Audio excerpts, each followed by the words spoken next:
अभी आपके सामने सारे मेंटर्स खड़े होंगे, आपको बताएंगे ओवर थिंक, सारी डायरी भरी पड़ी, ओवर थिंकिंग, ज्यादा सोचना, निगेटिव सोचना, पास्ट की सोचना, फ्यूचर की सोचना। आपके साथ भी यही प्रॉब्लम होगी। 2 लाइन लिखी, सोचने बैठ गए, फिर ध्यान आया अरे यार आंसर लिखना है, और आज 2 महीने के अंदर उनकी पर्सनालिटी चेंज हो गई है। क्यों हुई वो? क्योंकि ये पूरा जो करिकुलम है वो बहुत वैज्ञानिक है। अब साइंस में मैंने आपसे अभी बहुत छोटी सी बात की, पहली गलती अपनी लिखो। तुम्हें मसल्स मेमोरी के बारे में कुछ नहीं पता, तुमने ब्रेन मेमोरी के बारे में सुना होगा, उससे ज्यादा ताकतवर तुम्हारी मसल मेमोरी होती है। यूपीएससी एक ट्रेनिंग है। तुमने लबासना के करिकुलम के बारे में सुना है कभी? तुमने सुना होगा लबासना में ट्रेनिंग होती है, कहीं सुना लबासना में पढ़ाई होती है? इतने लोग हो, ईमानदारी से मुझे बता दो, लबासना में पढ़ाई शब्द सुना है या लबासना में ट्रेनिंग वर्ड सुना है? इतना तो आज की डेट में सोशल मीडिया से अवेयर हो। तुमने कितने लोगों ने सुना कि लबासना पढ़ने जा रहे हैं? How many of you? ईमानदारी से बताओ मुझे, लबासना के साथ कौन सा वर्ड यूज किया जाता है? पढ़ाई क्यों नहीं? This is the difference between other institute and Gurukul. This is the training module. मैं यहां तुमसे कुछ कहूंगा नहीं, हमारे लोग कुछ कहेंगे, हम तुमसे वो चीज कराएंगे। ट्रेनिंग मतलब होता है मसल्स मेमोरी, अपने बिहेवियर को एक शेड्यूल के अंतर्गत डाल देना। आपने जिंदगी में कभी फिजिकल एक्टिविटी ना की हो, लबासना में सबके लिए बराबर है। ट्रेनिंग मतलब सबके लिए बराबर। जिंदगी में घुड़सवारी ना की हो, लबासना में करनी पड़ेगी। जिंदगी में डांस ना किया हो, लबासना में करना पड़ेगा, क्योंकि वो ट्रेनिंग मॉड्यूल है। कभी भी तुम जाके चेक कर लो, क्या लबासना में कहीं भी तुमने सोशल मीडिया पे लबासना पढ़ाई सुना है वर्ड? मैं जहां भी कोई बात करो, अगर लॉजिक ना हो तो गलत साबित कर दो मुझे। तो इसका मतलब है कि जब हम ऑफिसर बनने की सोच रहे हैं तो हमें ट्रेनिंग की जरूरत पड़ेगी, क्योंकि ये ट्रेनिंग अगर आपको पहले दे दी गई होती तो आप मुझे यहां सुनने के लिए नहीं बैठे होते। और ईमानदारी से बताना कि इतनी देर में कितने लोगों का दिमाग भटक गया, कहां कहां घूम आए तुम्हें पता चल गया होगा। और जबकि बड़ी इंटरेस्टिंग सी बातें चल रही है, अभी जब नीरस पढ़ाई की बात आएगी तो कहां कहां जाओगे तुम, इसके बारे में भी अंदाजा लगा लो। तो अब मैं वहां दोबारा तुम्हें ये प्रूव करने जा रहा हूं कि गुरुकुल में जो हमने कोर इशू पकड़ा है, वो चाहे मेरी एनएलपी की ट्रेनिंग हो, चाहे मेरा आध्यात्म के साथ जुड़ाव रहा हो, और चाहे वो योग साधनाएं रही हो, सारा निचोड़ गुरुकुल के अंदर है। तो जो सबसे बड़ा दुश्मन है वो हमारी मन की गति है। आप कभी भी ईमानदारी से तुम अपने 10th के बारे में सोच के देख लेना, क्या तुम उस समय टॉपर नहीं बनना चाहते थे? तुम्हारे पास संसाधन नहीं थे, क्यों नहीं बने? 12th के बारे में सोच के देख लेना, फिर तुमने कसमें खाई थी, नहीं हुआ तुमसे। तुम्हारे दोस्त का किसी ना किसी का नीट निकला होगा, आईआईटी निकला होगा, तुमने भी दिया होगा। आज मुझे भले चाहे न बताओ, लेकिन नहीं कर पाओ। तुम्हें यह समझ में आया होगा कि मेरे अंदर कुछ ऐसा था, और अगर तुम ध्यान से देखोगे तो तुम अपने मन की गति को रोक नहीं पाए। मन ने कहा टीवी देखा, मन ने कहा क्रिकेट खेल, मन ने कहा आईपीएल ऑन कर टीवी। एक तरफ का हिस्सा था कि नहीं किताब है, हुआ था कि नहीं हुआ था? ईमानदारी से बताओ। मन आज भी कहता है नहीं आज रात में 2 घंटे पढ़ूंगा, एक अच्छा सा कोई एपिसोड शुरू हुआ, छोड़ यार कल से पक्का पढ़ूंगा। सुबह अलार्म लगा लिया, बिस्तर ने कहा आराम बहुत जरूरी चीज है, मन ने कहा 2 घंटे बाद शुरू कर लेना। ईमानदारी से देखो, तुम्हारे साथ बैठा हुआ एक व्यक्ति तुमसे कुछ ना कुछ कहता रहता है। संसार में जितने भी व्यसन है, चाहे सिगरेट पीना, शराब पीना, उसका मन ही तो कहता है यार थोड़ी टेंशन हो रही है, चल कुछ लेकर आते हैं। होता है कि नहीं होता है? somebody is always constantly saying in your mind। तो सवाल यह है कि अगर ये आज कह रहा है तो ये कल नहीं कहेगा तुमसे? ऐसा क्या हो जाएगा कि यहां आने के बाद तुम में परिवर्तन हो जाएगा?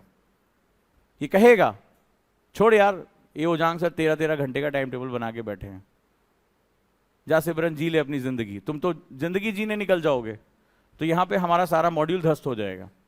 इसीलिए सबसे पहले हमें बात करनी है मन की गति और समय की गति, दोनों को सिंक्रोनाइज कर दो। कैसे होता है? कैसे होता है? हमें अगर दौड़ना है इस कमरे में तो जगह चाहिए। वापस आते हैं अपनी बात को। तो गुरुकुल में हम करते क्या हैं, जो सबसे बड़ी फिलॉसफी हमारी, वो समझने की कोशिश करो। अब अचानक से मैं तुम्हें एक काम करता हूं, मैं किसी तरीके से इसमें दीवार खड़ी कर देता हूं और तुम्हारे भागने का कमरा जगह जो है छोटी कर देता हूं, अचानक से तुम्हारी गति धीमी पड़ जाएगी? साइंटिफिकली बताओ मुझे। और छोटी कर दूं, अब एकदम पास पास खड़े हो गए, अब मैं तुमसे कहूं मूवमेंट करो, कर पाओगे? और पास कर देता हूं, बिल्कुल एकदम जैसे वो मुंबई की जो लोकल ट्रेन है उस तरह वाली हालत में आ जाएगी। 45 डिग्री भी झुक गए तो गिरोगे नहीं। अब मूवमेंट कर पाओगे? कर पाओगे? नहीं। यही साइंस है गुरुकुल का। गुरुकुल में हम मॉड्यूल्स को इतना कंप्रेस कर देते हैं, आप कितने बजे खाना खाओगे, कितने ग्लास पानी पियोगे, आप सुबह योग साधना कर रहे हो कि नहीं कर रहे हो, डायरी लिख रहे हो कि नहीं लिख रहे हो, बुक्स पढ़ रहे हो कि नहीं पढ़ रहे हो, आप अपने वीडियोस बना के भेज रहे हो कि नहीं, मैं डायरी लिखकर भेजता हूं, आप भेज रहे हो कि नहीं भेज रहे हो। और ये सब कुछ इतना होगा कि अचानक से आपने जो अभी तक जिंदगी में स्पेस बहुत क्रिएट किया था, वो स्पेस अचानक से हम श्रिंक कर देते हैं। तो जब ये स्पेस अचानक से श्रिंक हो जाता है तो आप तड़पते हो, क्योंकि अभी तक आपको आदत पड़ी थी अपने मर्जी से कुछ भी करने की। हमें भी बड़ा विरोध सुनना पड़ा, 2-2.5 महीने हमारे लिए बहुत परेशानी के रहे। हम तो बहुत ज्यादा हॉस्टल में ज्यादा रहने लगे थे, कभी ये जा रहे हैं, कभी ये जा रहे हैं, कभी ये जाके हम सुनते थे, क्योंकि वो अंदर से बहुत उबलने लगा था उनका। हमें पता था कि ये अंदर कौन विद्रोह कर रहा है, वो जो अभी तक फ्रीडम पर पा गया था। अचानक से हमने क्या किया, उसको कंप्रेस कर दिया। हम अपनी जगह टिके रहे कि नहीं, हम नहीं तुम्हें हटने देंगे, तुम्हें जाना हो तो जाओ, तुम्हें रहना तो रहो। काउंसलिंग की, समझाया, डराया, धमकाया, सब किया, और आज वही कहते हैं कि सर वो पास्ट है। अब लग रहा है कि वो आते छूट गई, क्योंकि मैंने आपको इससे पहले स्प्रिंग थ्योरी के बारे में बताया था। ये लाइफ की सबसे इंपॉर्टेंट थ्योरी है। हम इनर्शिया का शिकार लोग हैं, ये हमारा व्यवहार होता है। स्प्रिंग देखी है कभी? स्प्रिंग देखी होगी, बड़ी पावर होती है उसके अंदर, बहुत बड़ा उसके अंदर जो चेंज होती है। गोली उसी की वजह से चलती है। AK-47 की स्प्रिंग ही गोली को थ्रस्ट प्रोड्यूस करती है, लीथल वेपन में कन्वर्ट कर देती है, आपके पेन में लगी हुई स्प्रिंग। लेकिन इसके साथ एक बड़ी जबरदस्त चीज है, स्प्रिंग को खींचोगे और जैसे ही छोड़ोगे वो कहां पहुंच जाएगी? फिर खींचो, फिर कहां पहुंच जाएगी? ये बालों में लगने वाली इलास्टिक, आपके पास जो भी रबर बैंड होगा, बड़ा सिंपल सा फंडा है इसका। तो जहां से खींचोगे फिर वो कहां पहुंच जाएगी? हमारा बिहेवियर, हमारी आदतें बिल्कुल सेम ऐसी होती है। अगर नहीं हो तो जरा सोच के बताओ कि तुमने इससे पहले कितनी बार सुबह उठना, जल्दी उठने के लिए टाइम टेबल बनाया है, कितनी बार तुमने शेड्यूल पे पढ़ाई करने की आदतें बनाई, कितनी बार? यहां कोई ऐसा है जिसने कभी ऐसा ना किया हो? और कितनी बार तुम मुझे बताओ कि तुमने लाख कसमें खाई हैं, लाख मोटिवेशनल वीडियो देखे हैं, अच्छी किताबें पढ़ी हैं, उसके बाद तुमने देखा होगा 3-4 दिन बाद तुम फिर घूम फिर कर वहीं हो? कितने लोगों के साथ ऐसा हो चुका है, ईमानदारी से बताओ? कोई अगर महापुरुष है तो मैं उसके चरण छूने के लिए तैयार हूं। कितनी बार ऐसा हुआ है कि तुमने अपनी आदतों को बदलने के लिए, अच्छी पढ़ाई करने के लिए, अच्छी हेल्थ के लिए, अध्यात्म के लिए, नौकरी के लिए, किसी भी काम के लिए तुमने शेड्यूल बनाया था, वादा किया था खुद से, डायरी में लिखा था, और 3-4 दिन बाद तुम्हें याद आया होगा, ओहो मैंने टाइम टेबल भी बनाया था, और फिर मन में एक बहुत ग्लानि पैदा हुई होगी, यार मैं कुछ नहीं कर सकता। किसके साथ ऐसा हुआ है? किसके किसके साथ ऐसा हुआ है? हुआ है? तुम्हें पता है ज्यादातर बच्चे गुरुकुल में ऑनलाइन क्लासेस से आए हैं। बोला गया सब कुछ अच्छा चला था, फिर बोले सर कोई नहीं पूछने वाला था क्या कर रहे हैं क्या नहीं कर रहे हैं, खुद पे नियंत्रण ही नहीं रह गया था। तो लाइफ की एक बहुत इंपॉर्टेंट थ्योरी तुम्हें बता रहा हूं, और वो है स्प्रिंग थ्योरी। ठीक है, यही गुरुकुल है।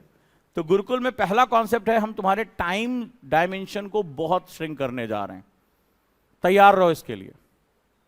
जो भी इसका पार्ट रहेगा, और आप अगर गुरुकुल में नहीं भी हो तो अपने आसपास कोई ऐसा मेंटर क्रिएट कर दो जो तुम्हारे टाइम स्पेस को श्रिंक कर दे, जो तुम्हारे टाइम स्पेस को श्रिंक कर दे बस। क्योंकि अगर तुम्हारे पास टाइम स्पेस बच गया तो ये मन भागेगा ही, और मन भागेगा ही तो तुम कभी होश में नहीं रह पाओगे, और जब होश में नहीं रह पाओगे तो तुम वहां पर होगे, तुम खाना खाओगे लेकिन तुम्हें नहीं पता होगा तुमने आज क्या खाना खाया। तुम पढ़ने बैठोगे लेकिन तुम्हारा दिमाग कहीं और होगा, तुम कोई और काम कर रहे होगे लेकिन तुम सोच कुछ और रहोगे, और यही तुम्हारे हैबिट का सबसे बड़ा लूप है। तो हैबिट बदलने के लिए तुम्हें पहले अपना टाइम स्पेस चेंज करना पड़ता है, और टाइम स्पेस चेंज करने के लिए तुम्हें इसको श्रिंक करना पड़ता है, श्रिंक करना पड़ता है। कभी भी तुम्हारा कोई दोस्त है आईआईटी में, किसी का कोई फ्रेंड आईआईटी में, मेडिकल कॉलेज में है, तुम्हारे जैसे ही होगा, एकदम सिंपल सा। अचानक से तुम गए होगे आईआईटी में, जाने के बाद वो बिल्कुल चेंज हो गया होगा, मानते हो? माइक दो इनको, एक्सपीरियंस बताएं। तुम्हारे साथ ही पढ़ता था, दोस्त था, सारी मौज मस्ती, अचानक से वो कौन से आईआईटी में है? सर बीएचयू खड़गपुर में। और हाँ ठीक है, गुवाहाटी। अब उसको कैसा तुम बोलते हो? उसके बिहेवियर, उसकी पर्सनालिटी में, बात करने के तरीके में, नॉलेज एप्टीट्यूड कुछ चेंज आया? नहीं सर, मैंने मतलब बात करना छोड़ दिया था, मैंने ही बात करना छोड़ क्यों? सर मतलब मेरा सर फील्ड अलग हो गई थी, तो मैंने बात करना छोड़ दिया। मतलब मित्र होगा, कभी मुलाकात तो होती होगी, नो सर। कि उसके बारे में सुनते होगे, फेसबुक, किसी का कोई दोस्त ऐसा जानने वाला जो मेडिकल कॉलेज में चला गया है, अचानक से तुम देखोगे उसकी पर्सनालिटी चेंज हो जाती है। नोटिस करके देखना, जो कल तक तुम्हारे साथ कैजुअल रन के रहता था, अचानक से इन इंस्टीट्यूट में जाने के बाद वो बदल जाता है। क्यों?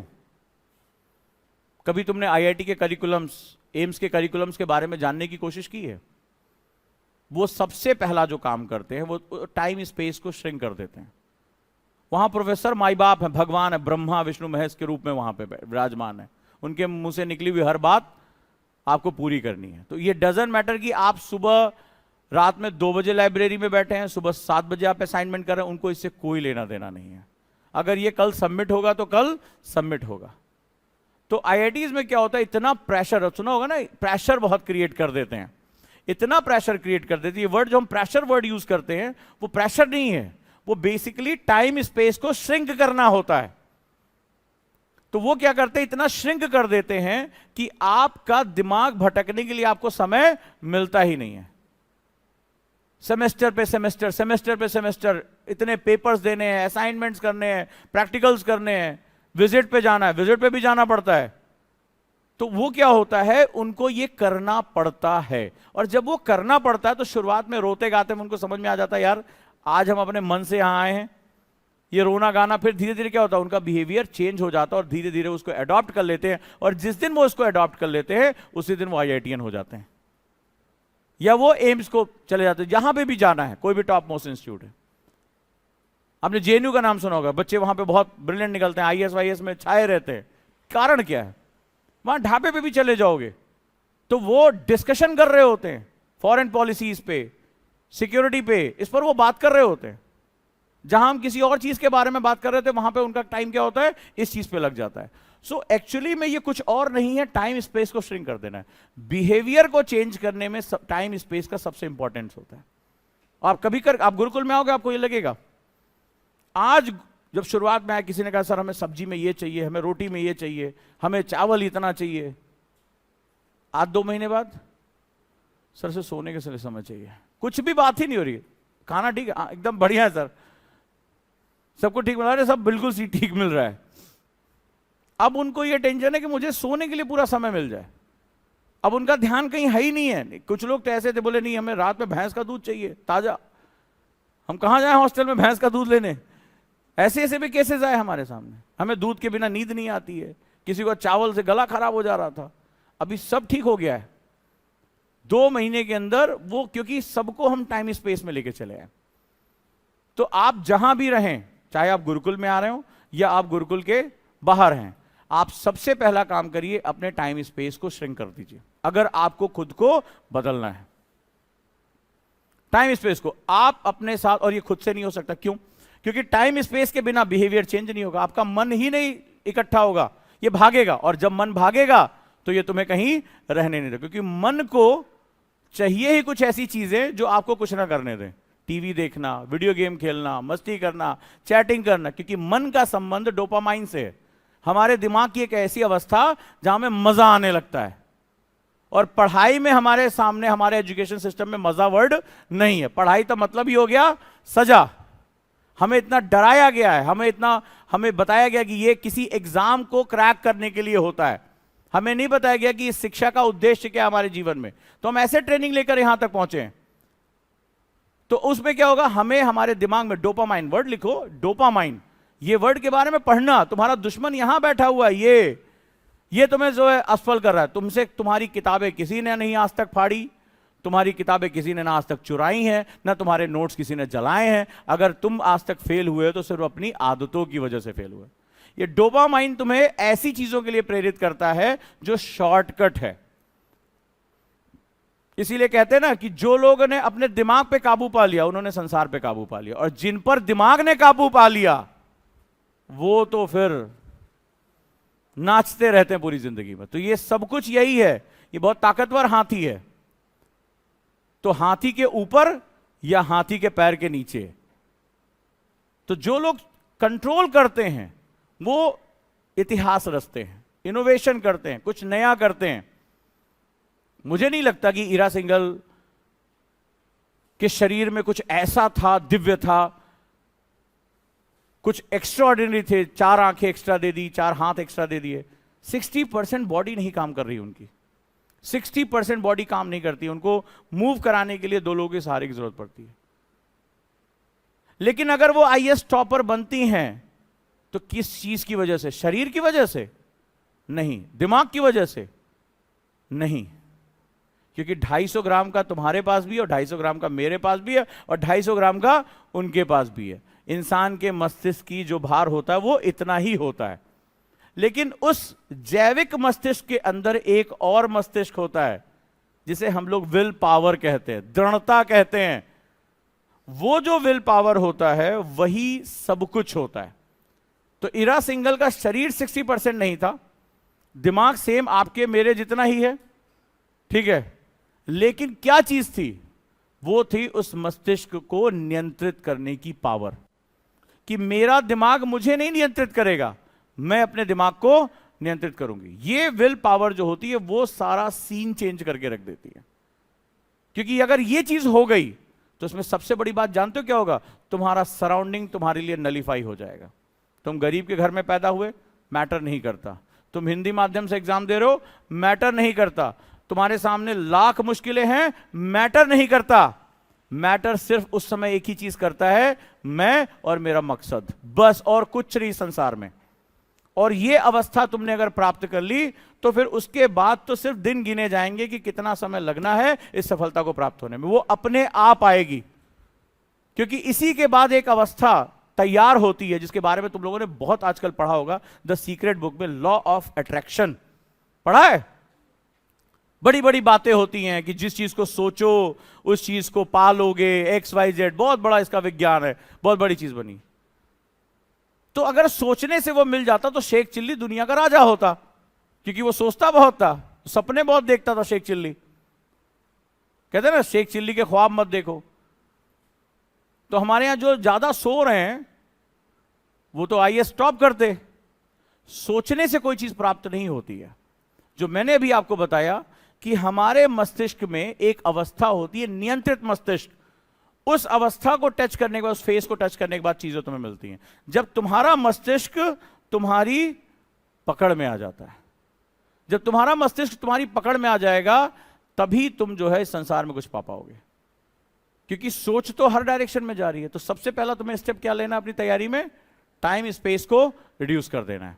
गुरुकुल में तो हम कर देते हैं, गुरुकुल में तो खैर मनाओ कि तो लास्ट में वही आ रहा है। आज के बस में वही बात करते हैं कि सोने के लिए समय दे दो, बस, इससे ज्यादा हमें और कोई तमन्ना नहीं बची है।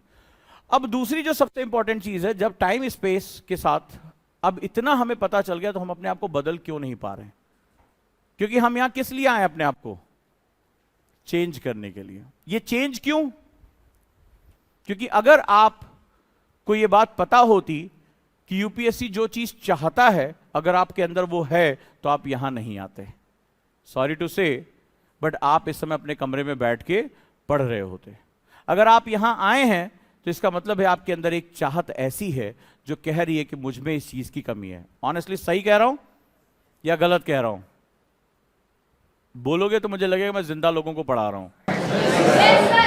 गुड, ठीक है। तो इसीलिए आए हो ना। अब ये चेंज क्यों? चेंज क्यों? क्यों खुद को बदलना चाहते हो और क्यों ये बदलाव जरूरी है? तुम्हारी खामोशी तुम्हें बता रही है कि तुमने प्रश्न पूछना बहुत पहले छोड़ दिया है। तुम्हारी खामोशी ये बता रही है कि तुमने प्रश्न पूछना बहुत पहले छोड़ दिया है। और मेरी तरफ से एक चीज लाइन इसमें और जोड़ लो कि जिस स्टूडेंट ने प्रश्न पूछना छोड़ दिया उसने ज्ञान प्राप्त करना छोड़ दिया। क्योंकि प्रश्न उस कांटे की तरह होते हैं जो मछली को फंसाने के लिए असंभावी होते हैं। आपको कुछ भी कर लीजिए, आप आबरा का डाबरा करते रहिए, लेकिन मछली निकलकर पानी से बाहर नहीं आएगी। हर चाहे पढ़ा लिखा ना हो तो भी यह पता होगा, किसी मछुआरे से पूछना कि मछली पकड़ने के लिए चारा डालना पड़ता है। और चारा किस में लगाया जाता है? कांटे में लगाया जाता है। इंसान के जीवन में जो उसके मस्तिष्क में उठने वाले प्रश्न होते हैं वो ज्ञान प्राप्ति की पहली शर्त होते हैं। लिख लो, ये बड़ी इंपॉर्टेंट लाइन है तुम्हारे जीवन की। और अगर तुमने प्रश्न पूछना छोड़ दिया है, यकीन मानिए परस्यूट ऑफ नॉलेज यानी कि जो ज्ञान की यात्रा है उसमें आप हट चुके हैं। क्योंकि यह संसार गवाह है कि जब सेब गिरा था तो सबके लिए गिरता था ना, लेकिन एक ने तो प्रश्न पूछ लिया कि नीचे ही क्यों गिरा, और नीचे ही क्यों गिरा तो इस संसार को क्या मिला? एक नॉलेज मिली। पक्षी ही क्यों उड़ते हैं, मनुष्य क्यों नहीं उड़ सकता? तो संसार को एरोप्लेन्स मिले। अगर आज कोई यह पूछ रहा है कि हम मंगल पर जाकर क्यों नहीं बच सकते, तो मिशन मार्स है। रॉकेट को दोबारा यूज क्यों नहीं किया जा सकता, तो रीयूजेबल नॉलेज, हमारे पास रीयूजेबल रॉकेट्स आ चुके हैं। तो यह जब मनुष्य प्रश्न पूछता है तो आगे ही परस्यूट ऑफ नॉलेज शुरू होती है। तो यूपीएससी में रटा रटाया नॉलेज कभी भी काम नहीं आता है। पहली बात तो तुम में से ज्यादातर लोगों को यही नहीं पता कि यूनिवर्सिटी एग्जाम और यूपीएससी एग्जाम में फर्क क्या है। क्योंकि यूनिवर्सिटी में तुम्हें सिखाया गया पिछले 5 साल का पेपर रट लो, कुंजी याद कर लो, पास तो हो ही जाओगे। बी कॉपी सी कॉपी भर दोगे तो पक्का है पास होना। ऐसे ही होता है ना, इसी अथाह ज्ञान के साथ तुम्हें आगे भेजा जाता है। ज्यादातर 2-4 अच्छी यूनिवर्सिटी छोड़ दो तो, और तुम यहां सोच के यही माइंडसेट के साथ आएगे, कुछ इंपॉर्टेंट क्वेश्चन बता दिए जाएंगे, कुछ इंपॉर्टेंट टॉपिक्स बता दिए जाएंगे और बाबू आईएएस बन जाएंगे। बन चुके फिर तुम बन चुके, क्योंकि इसके बारे में मैं अगली क्लास में बात करूंगा कि वो डिमांड क्या कर रहे हैं। तो यहां हम जो जिसके बारे में भी बात कर रहे हैं, हम जो वर्ड यूज कर रहे हैं, चेंज क्यों, वाई चेंज, क्यों? एग्जाम क्रैक करने के लिए। एग्जाम क्रैक हो ना हो, लेकिन हां हम लोग जरूर क्रैक हो जाते हैं इस पूरी प्रक्रिया में। हां, और कहीं क्रैक ना हो जाए हमें तो इसका भी टेंशन बड़ा रहता है। ऐसा नहीं है, चेंजिंग लाइफ का सबसे बड़ा एक परिवर्तन ही संसार का नियम। डार्विन कहते हैं कि जो परिवर्तित नहीं होगा वो एक्सटेंट हो जाएगा। बड़ी अच्छी बात है। ये तो आध्यात्मिक बातें रहीं, पर चूंकि मेरी कक्षा किसी आध्यात्म को लेकर है नहीं, मैं तो यहां यूपीएससी के बारे में बात कर रहा हूं। अब जरा वो सुनो जो बहुत जरूरी। कोई परचून की दुकान पे गया, राशन वाली दुकान पे कोई सामान खरीदने? कोई महानुभाव हाथ खड़ा करे। पक्का? अच्छा, आप गए, जल्दी में हैं थोड़ा सा, क्योंकि यहां भी आपको जल्दी में ही रहना पड़ेगा, समय हमारे पास बहुत कम है। आप 5-6 साल तैयारी करने के तो आए नहीं हो। अच्छा, मान लो आपने जल्दी जल्दी में उसको बोला, अरे यार वो जरा आटा देना, उसने तुम्हें सूजी दे दिया। कैसी भावनाएं आएंगी आपके अंदर? या मान लो जो आपने ब्रेड मांगा, उसने तुम्हें आटा दे दिया उस समय, तो तुम्हें फीलिंग कैसी आती है? मैं जो बात कहने जा रहा हूं उसकी बड़ी गहराई समझना। तो कैसा तुम्हें लगता है? उसको क्या बोलते हो?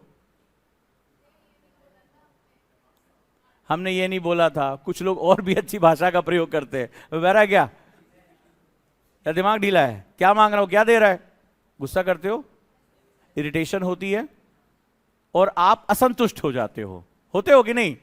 क्योंकि आपने जो चीज मांगी वो चीज वो नहीं दे। और कहीं 1-2 बार और कोशिश आप कर लें, फिर आपने आटा मांगा और अब की फिर उसने कुछ और लाके आपको दे दिया, सर्फ दे दिया, साबुन दे दिया। अब तो और साहित्यिक भाषा का प्रयोग आप करने में लगेंगे, अलंकारों के साथ। ऐसा ही होता है। एक्चुअली आप भी यूपीएससी के साथ यही कर रहे हैं, बुरा मत मानिएगा।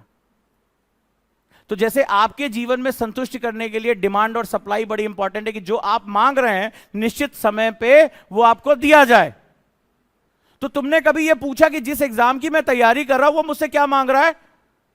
तुम तो उसको वो दे रहे हो जो तुम चाहते हो। जैसा दुकानदार तुमसे जो वो चाह रहा, जो उसके हाथ में आया उसने उठा के तुम्हें दे दिया। आटा आया, आटा दे दिया। ब्रेड मांग रहे हो, मांगते हो, बोले वो भी कहेगा ब्रेड आटे से बनता है यार। तुम यही कर रहे हो यूपीएससी के साथ, बुरा मत मानना। तुमने कभी रुक के पूछा यूपीएससी मुझसे क्या डिमांड कर रहा है? मैं यूनिवर्सिटी में हूं, मैं आईएएस की तैयारी करना चाहता हूं, मैं कॉलेज में हूं, मैं आईएएस की तैयारी, मैं आईएएस बनना चाहता हूं। क्यों बनना चाहते हो? अरे मुझे ताकत चाहिए, पैसा चाहिए, फलाना चाहिए, ढिकाना चाहिए। तुमने कभी पूछा कि वो तुमसे क्या डिमांड कर रहा है? तुम क्या हो ये उसको तुम बता रहे हो कि मैं आईएएस बनना चाहता हूं, मैं गांव से आया हूं, मैं हिंदी माध्यम से हूं, मैं आईएएस बनना चाहता हूं, प्रथम प्रयास में आईएएस बनना चाहता हूं। 4-6 तो ऐसे मेरे पास रोज आ जाते हैं, प्रथम प्रयास में आईएएस बनने की पुस्तिका बताएं। और तुमने कभी रुककर नहीं पूछा कि वो जो संस्था है जो मेरा एग्जाम लेने जा रही है, जो इस देश को, उसका क्या उत्तरदायित्व है, रिस्पॉन्सिबिलिटी क्या है? उसका उत्तरदायित्व है कि वो देश को ऑफिसर्स तैयार करके दे जो राष्ट्र निर्माण में अपनी भागीदारी कर सके। जिसको सरदार पटेल ने कहा कि वो आने वाले समय में स्टील पिलर्स ऑफ इंडिया, जिसको देश का इतने प्रधानमंत्री आए और दूसरे प्रधानमंत्री आते चले गए, लेकिन किसी ने भी इसके मूल ढांचे में छेड़छाड़ नहीं की है। जो भारत की राष्ट्रीय सुरक्षा से लेकर, भारत की आर्थिक सुरक्षा से लेकर और भारत के समस्त विकास की गाथा में सबसे महत्वपूर्ण होता है प्रिंसिपल सेक्रेटरी, कैबिनेट सेक्रेटरी। ये सीधे प्राइम मिनिस्टर को रिपोर्ट करते हैं, प्राइम मिनिस्टर के साथ ये बैठते हैं, उनसे बात करते हैं। इनकी ब्रीफिंग पे जाकर प्राइम मिनिस्टर पूरे दुनिया के सामने क्या बोलना है ये बात करते हैं। आपको इस विषय पर बोलना है और इस विषय पर नहीं बोलना है। आज G20 समिट को लेकर हम छाती चौड़ी कर रहे हैं। उसका शेरपा कौन है? अमिताभ कांत। अमिताभ कांत कौन है? केरल कैडर के आईएएस ऑफिसर। तो आप अंदाजा लगा रहे हैं कि वो जो कह रही है कि मैं देश को होनहार, मुझे ऑफिसर सौंपने हैं, आपने कभी रुक कर पूछा कि इसको क्या चाहिए? एक परचून की दुकान पर तुमने आटा मांगा और सर्फ दे दिया तो तुम उसे गाली देके चले आ रहे हो, और तुम उस संस्था से नहीं पूछ रहे हो कि मुझे किस तरह का व्यक्तित्व बनाना है, और इस तरह के व्यक्तित्व में तुम सोचो उसको कितनी इरिटेशन होती होगी। अगर वो गाली दे पाता तुम्हें कितनी देता? अंदाजा लगा के देखो। और तुमने कभी नहीं सोचा, तुम हमेशा ये बताते हो कि मुझे ये करना है, मुझे ये करना है, मुझे आईएएस टॉप करना है, 24 में आईएएस बनना है। तुमने कभी उससे पूछा कि सर आपको क्या चाहिए, कि मुझे क्या बनना है? तो change is very important because you are going to change the society. आप समाज को बदलाव करने जा रहे हो। क्यों आपको ऑफिसर बनाया जा रहा है? क्या जरूरत है ऑफिसर्स की? क्या जरूरत है? क्या जरूरत है डीएम की? लॉ एंड ऑर्डर कौन मेंटेन करेगा? विकास परियोजनाएं जो सरकार संसद में बजट बना रही है उसको गरीबों तक कौन पहुंचाएगा? अगर सरकार यह कह रही है कि हर महिला को अस्पताल की सुविधा दी जाए, कौन करेगा यह काम? कौन नीतियों को बनाएगा? सरकार कह रही है हर गांव में सड़क होनी चाहिए, हर बच्चे को पढ़ने का अधिकार होना चाहिए, हर गांव में बिजली होनी चाहिए, अस्पताल होने चाहिए, हेल्थ केयर सर्विसेज होनी चाहिए। कौन करेगा यह काम? आप करेंगे। क्योंकि जब आप यह काम करेंगे तब जाकर भारत क्या बन पाएगा? विकसित राष्ट्र बन पाएगा, जिसका हमने सपना देखा है। और आप क्या काम करेंगे? आप आज की स्थितियों में बदलाव लेकर आएंगे। अगर आज हमारे देश का केवल 72% बच्चा पढ़ पाया है और अभी भी हमें पता है कि 28% बच्चा अभी तक आज तक स्कूल नहीं गया है, तो यह जिम्मेदारी किसकी होगी आने वाले समय में? आपकी होगी।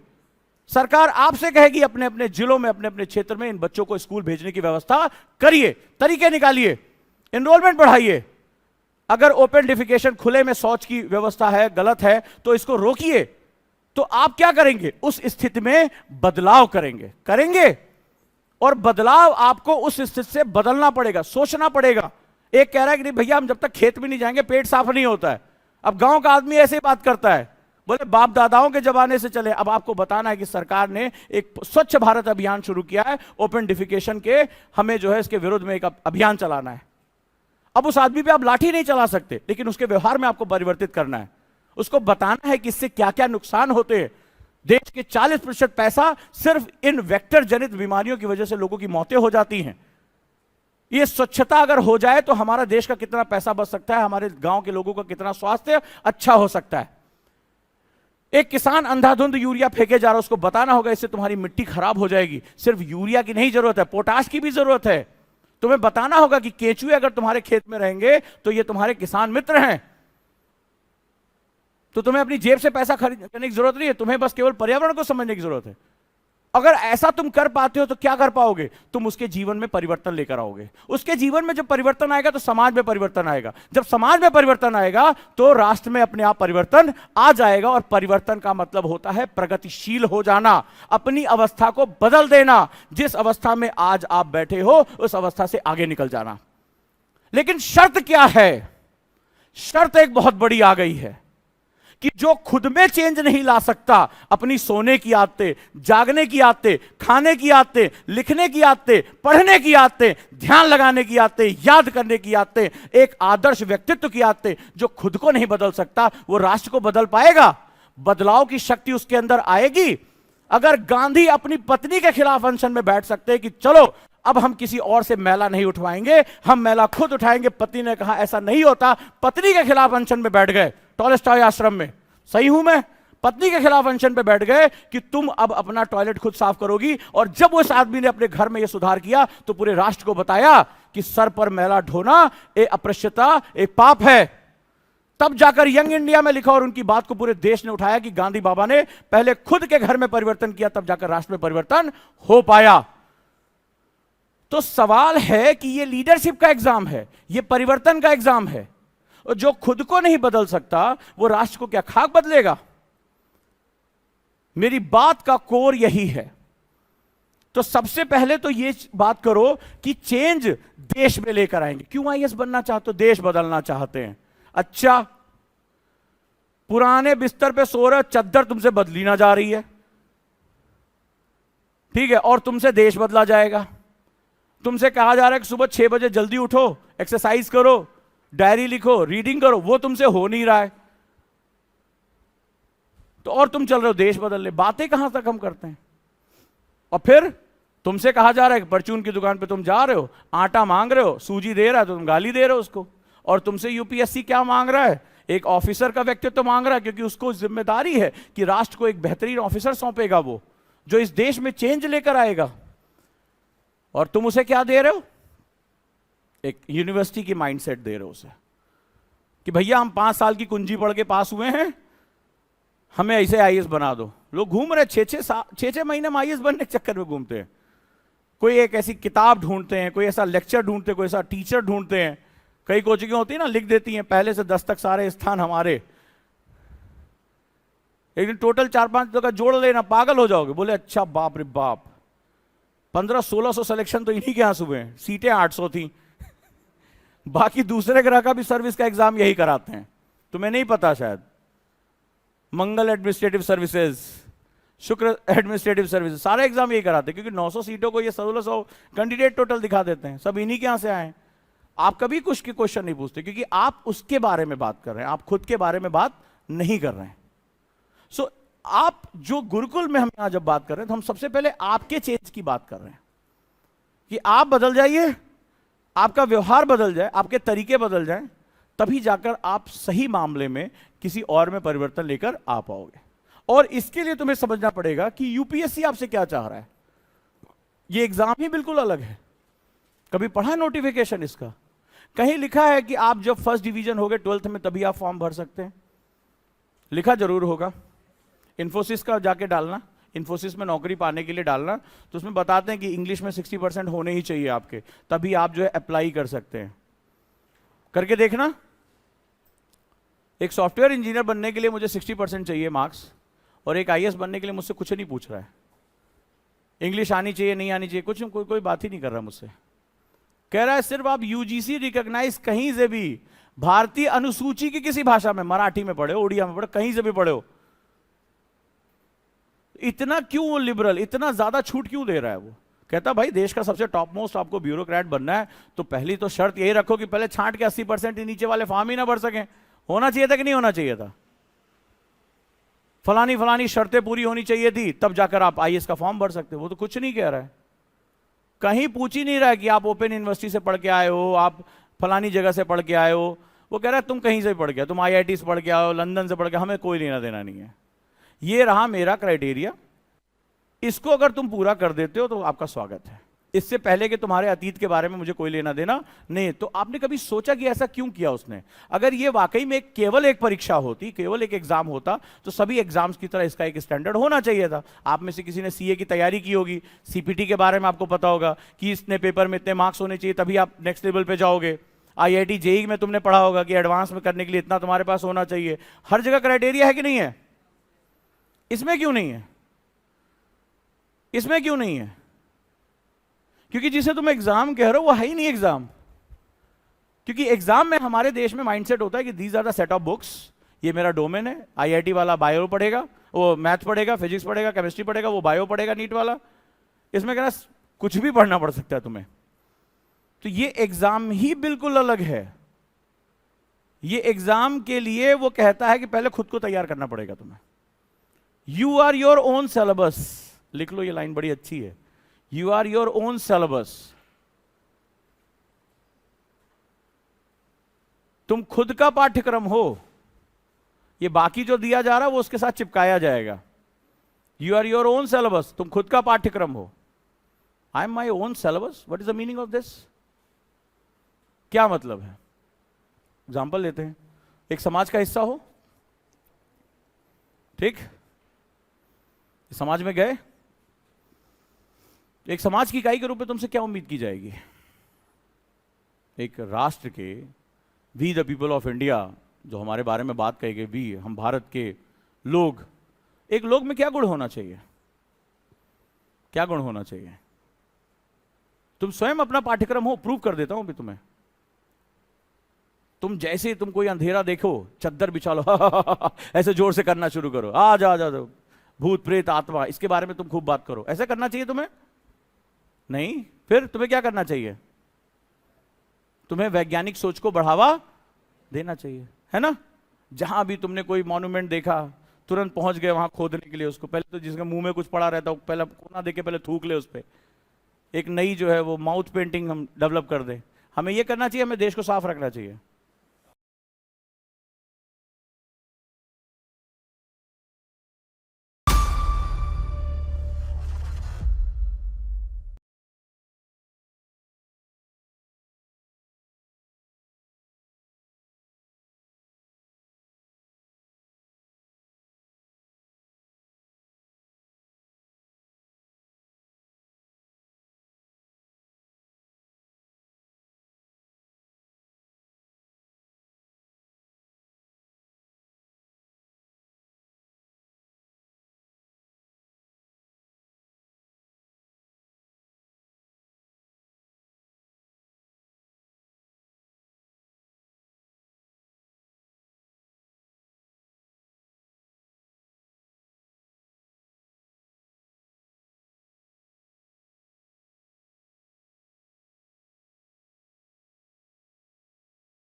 लोकतंत्र के रूप में हम लोगों का समूह है। अगर हमें यह नहीं बताया जाएगा कि राष्ट्र को उच्चतम अवस्था में ले जाने के लिए, चाहे हम हो और चाहे वो राज्य हो, चाहे वो सरकार हो, ये किसी ना किसी नियम कानूनों का पालन करेंगे। क्योंकि नियम कानून क्या करते हैं? हमारे लाइफ को उच्चतम स्तर पर लेके जाते हैं, हमें एक डायरेक्शन देते हैं। जैसे सरकार के लिए डायरेक्शन है कि सरकार लोक कल्याणकारी होगी, वेलफेयर होगी, यानी वो जो पैसा टैक्स से कलेक्ट करेगी वो लोगों की भलाई में लगाएगी। तो लोगों के लिए भी उत्तरदायित्व है कि तुम अपने बच्चों को पढ़ाओगे, साइंटिफिक टेम्परामेंट को आगे लेकर जाओगे, राष्ट्र की धरोहर की रक्षा करोगे और वक्त पड़ने पर राष्ट्र के लिए समर्पित हो जाओगे। यही तो उम्मीद होती है। जब हम आप सभी मिलकर एक वैज्ञानिक सोच को आगे बढ़ाएंगे तो ये चंद्रयान 3 के साथ साथ हम इसके साथ बहुत से जो है वो प्रक्षेपण कर पाएंगे, राष्ट्र की शक्ति को बढ़ाएंगे। क्या इजराइल ने सारी टेक्नोलॉजी कहीं से खरीदी थी? उसके अपने लोगों ने डेवलप की है। तो राष्ट्र के लोग जब अपनी उच्चतम अवस्थाओं में आ जाते हैं तभी वो राष्ट्र विकसित होता है। तो यहां वही चीज तो मैं आपसे कह रहा हूं कि आपका पाठ्यक्रम आप स्वयं हैं, यानी आप सेंटर में है कि मुझे एक ऑफिसर के रूप में क्या चीज जाननी चाहिए। इतिहास क्यों जानना चाहिए? मैं तो हमेशा पूछता हूं, सिंधु घाटी सभ्यता की लिपि तुम डेवलप करोगे? ये तुमसे करवाएंगे? आईएएस बनने के बाद तुमसे खुदाई करवाएंगे, जाओ एक नई साइट ढूंढ के लेकर आओ, मैम को बताओ ताकि मैम जो है एक और लेक्चर पढ़ाना शुरू करें उस पर। ऐसा कुछ करोगे? फिर इतिहास क्यों पढ़ाया जा रहा तुम्हें?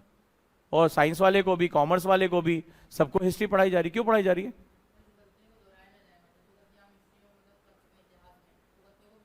सिर्फ हमने गलतियां ही की हैं, कोई अच्छा काम नहीं किया है। आज इसरो चीफ बात बात पे बोल गए कि मेरे विज्ञान की प्रेरणा मुझे वेदों से मिली है। तो वेद किसके हैं? अमेरिकन्स के? किसके हैं? अगर आज हमने कोई वैज्ञानिक उपलब्धि की है, कल रंगनाथ का एक स्टेटमेंट बहुत बड़ा आया, हमने आज की डेट में कोई उपलब्धि की और हम उसका बेसिक कॉज किसको बता रहे हैं? अपने रूट्स को बता रहे हैं। क्योंकि भारत की संस्कृति बहुत समृद्ध है। तो आने वाले समय में जब तुम ऑफिसर बनोगे तो इस देश को जब प्रगति के रास्ते पर लेके जाओगे तो ऐसे बहुत से क्षण आएंगे जहां इतिहास तुम्हें बताता है कि तुम कौन हो।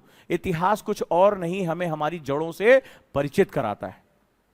और एक वृक्ष बिना जड़ के कभी भी सरवाइव नहीं कर सकता। अगर आप सरवाइव करते हो तो आप परजीवी हो, पैरासाइट हो, जीवित रहता है। एक पेड़ के ऊपर तुमने बेलें देखी होंगी, जो उस पेड़ से अपना सारा पोषण चूसती हैं, उसको परजीवी कहा जाता, उसको पेड़ नहीं कहा जाता।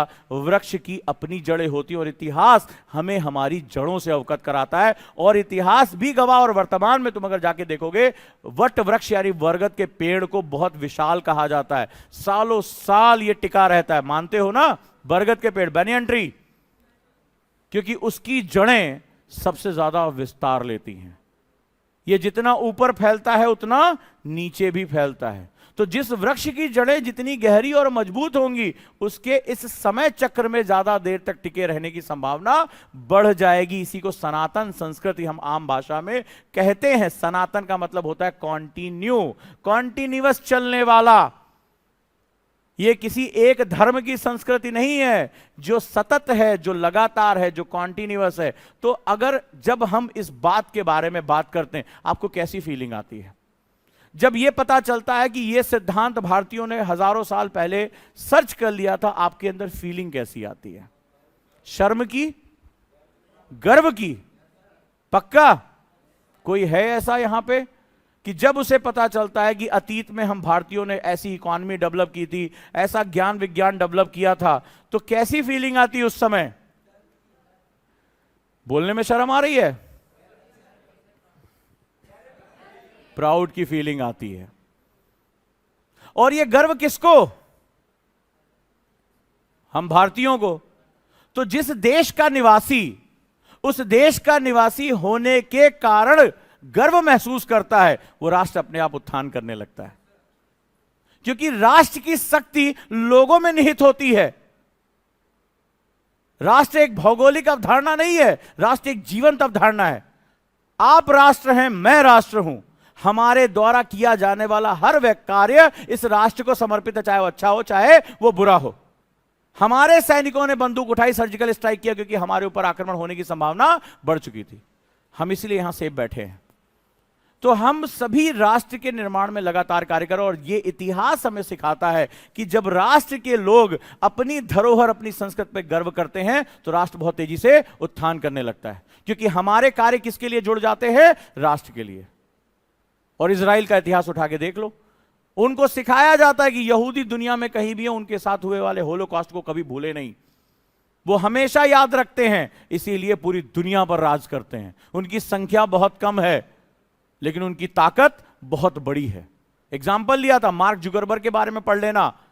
दुनिया का सबसे ज्यादा डाटा वो इंसान अपने साथ रखता है। हर व्यक्ति जो फेसबुक पर है, उसका डाटा मार्क जुकरबर्ग के बाद। मार्क जुकरबर्ग कौन है? एक यहूदी, एक ज्यू है।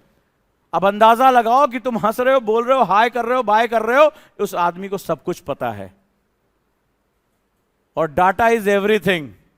उसको पता है कि तुम कहां शॉपिंग करते हो, उसको पता है तुम्हें क्या पसंद है, तुम्हारे दोस्त कौन है, तुम किसको लाइक करते हो, किसको डिसलाइक करते हो, उसको सब कुछ पता है।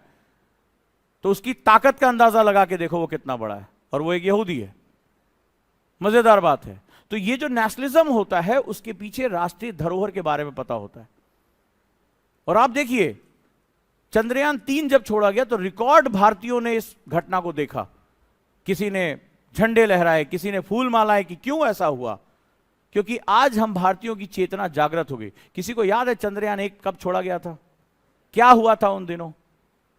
डाटा याद करने उस समय तो ऐसी कोई खास चर्चा नहीं हुई थी। चंद्रयान-1 और चंद्रयान-3 के बीच में क्या बदला? सिर्फ पेलोड, ऑर्बिट? नहीं, हम भारतीयों की भावना बदल गई। हम ये बताने में सक्षम हुए कि हमें सिर्फ आईपीएल से मतलब नहीं है, हमें सिर्फ भारत पाकिस्तान से मतलब नहीं, हमें हमारे राष्ट्र के विज्ञान से भी मतलब है और हम गर्व के साथ उसको पूरी दुनिया में बता के चले आए। मजेदार बात है। और वही बीबीसी हमारे बारे में उल्टा सीधा लिखता था, इस बार भी उसने लिख दिया।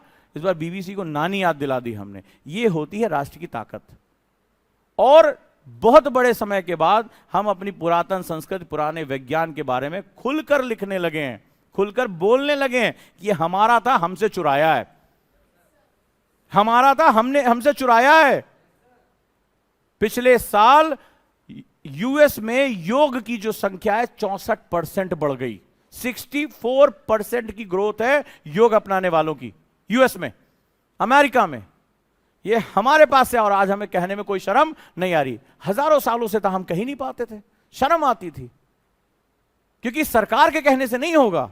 जब भारतीय खड़े हो जाएंगे और वो अपनी छोटी छोटी आकांक्षाओं को छोड़कर इस राष्ट्र के साथ जुड़ेंगे, तभी हम जाकर उसको बता पाएंगे। ये परिवर्तन है। इतिहास हमें इसलिए पढ़ाया जाता है क्योंकि तुम कोई आम व्यक्ति नहीं रह जाओगे। एक डीएम जो होता है वो किसी भी जिले का प्रथम नागरिक होता है।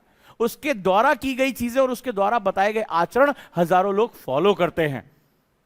जब तुम कैबिनेट सेक्रेटरी बनोगे, तुम सभी आईएएस के बॉस बन चुके होगे। देश का सबसे पहला आईएएस ऑफिसर होगे तुम, उनका लीडर होगे, उनके बॉस होगे तुम। तो तुम्हारे द्वारा जो सोच होगी, तुम्हारे द्वारा जो किए गए काम होंगे, पूरे देश की आईएएस लॉबी उसको फॉलो करेगी। अंदाजा लग रहा है तुम कहां प्रवेश करने जा रहे हो? अब तुम एक आम इंसान से बढ़कर अब तुम एक लीडरशिप के अंदर जा रहे हो। तुम्हारे आचरण, तुम्हारे काम, तुम्हारी सोच, इन सबको फॉलो किया जाएगा। तुम जो आदेश दोगे उसको लोग आगे क्या करेंगे? फॉलो करेंगे। तो यह बहुत जरूरी है कि हम जो यहां से जा रहे हैं लीडरशिप क्वालिटी के अंदर, उन गुणों को लेकर आगे बढ़ें। और जब हम ये करेंगे तो तभी आप क्या कहलाते हो? एजेंट ऑफ चेंज कहलाते हो। ऑफिसर्स को क्या बोला जाता है? एजेंट ऑफ चेंज, बदलाव का अभिकर्ता। तो एजेंट ऑफ चेंज। और आप क्या चाहते हो? भारत क्या निगेटिवली चेंज हो जाए? भारत को अपनी चीजों पे शर्म आने लगे? नहीं।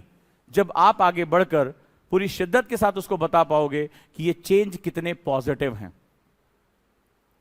तो जब आप परिवर्तित होगे तभी तो देश परिवर्तित होगा।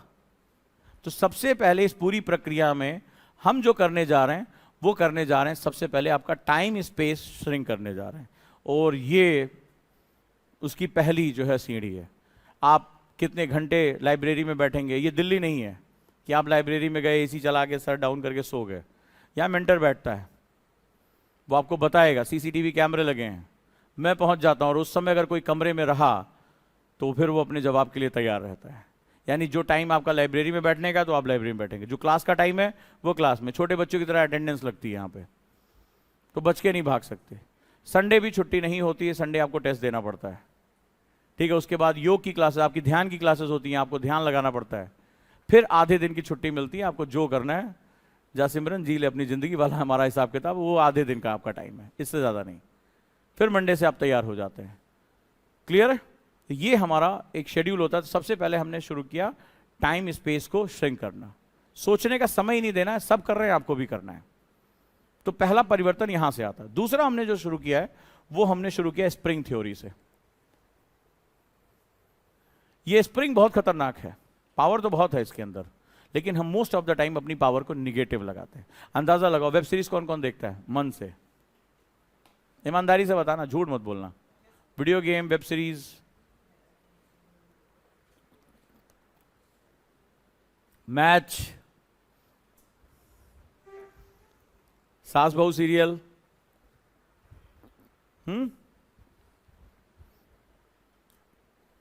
गॉसिप, और कुछ चीजें वर्जित हैं जिसके बारे में बात नहीं की जाती। अंदाजा लगाओ कितने घंटे बैठ देते होगे? एक मैच कितने घंटे का होता होगा?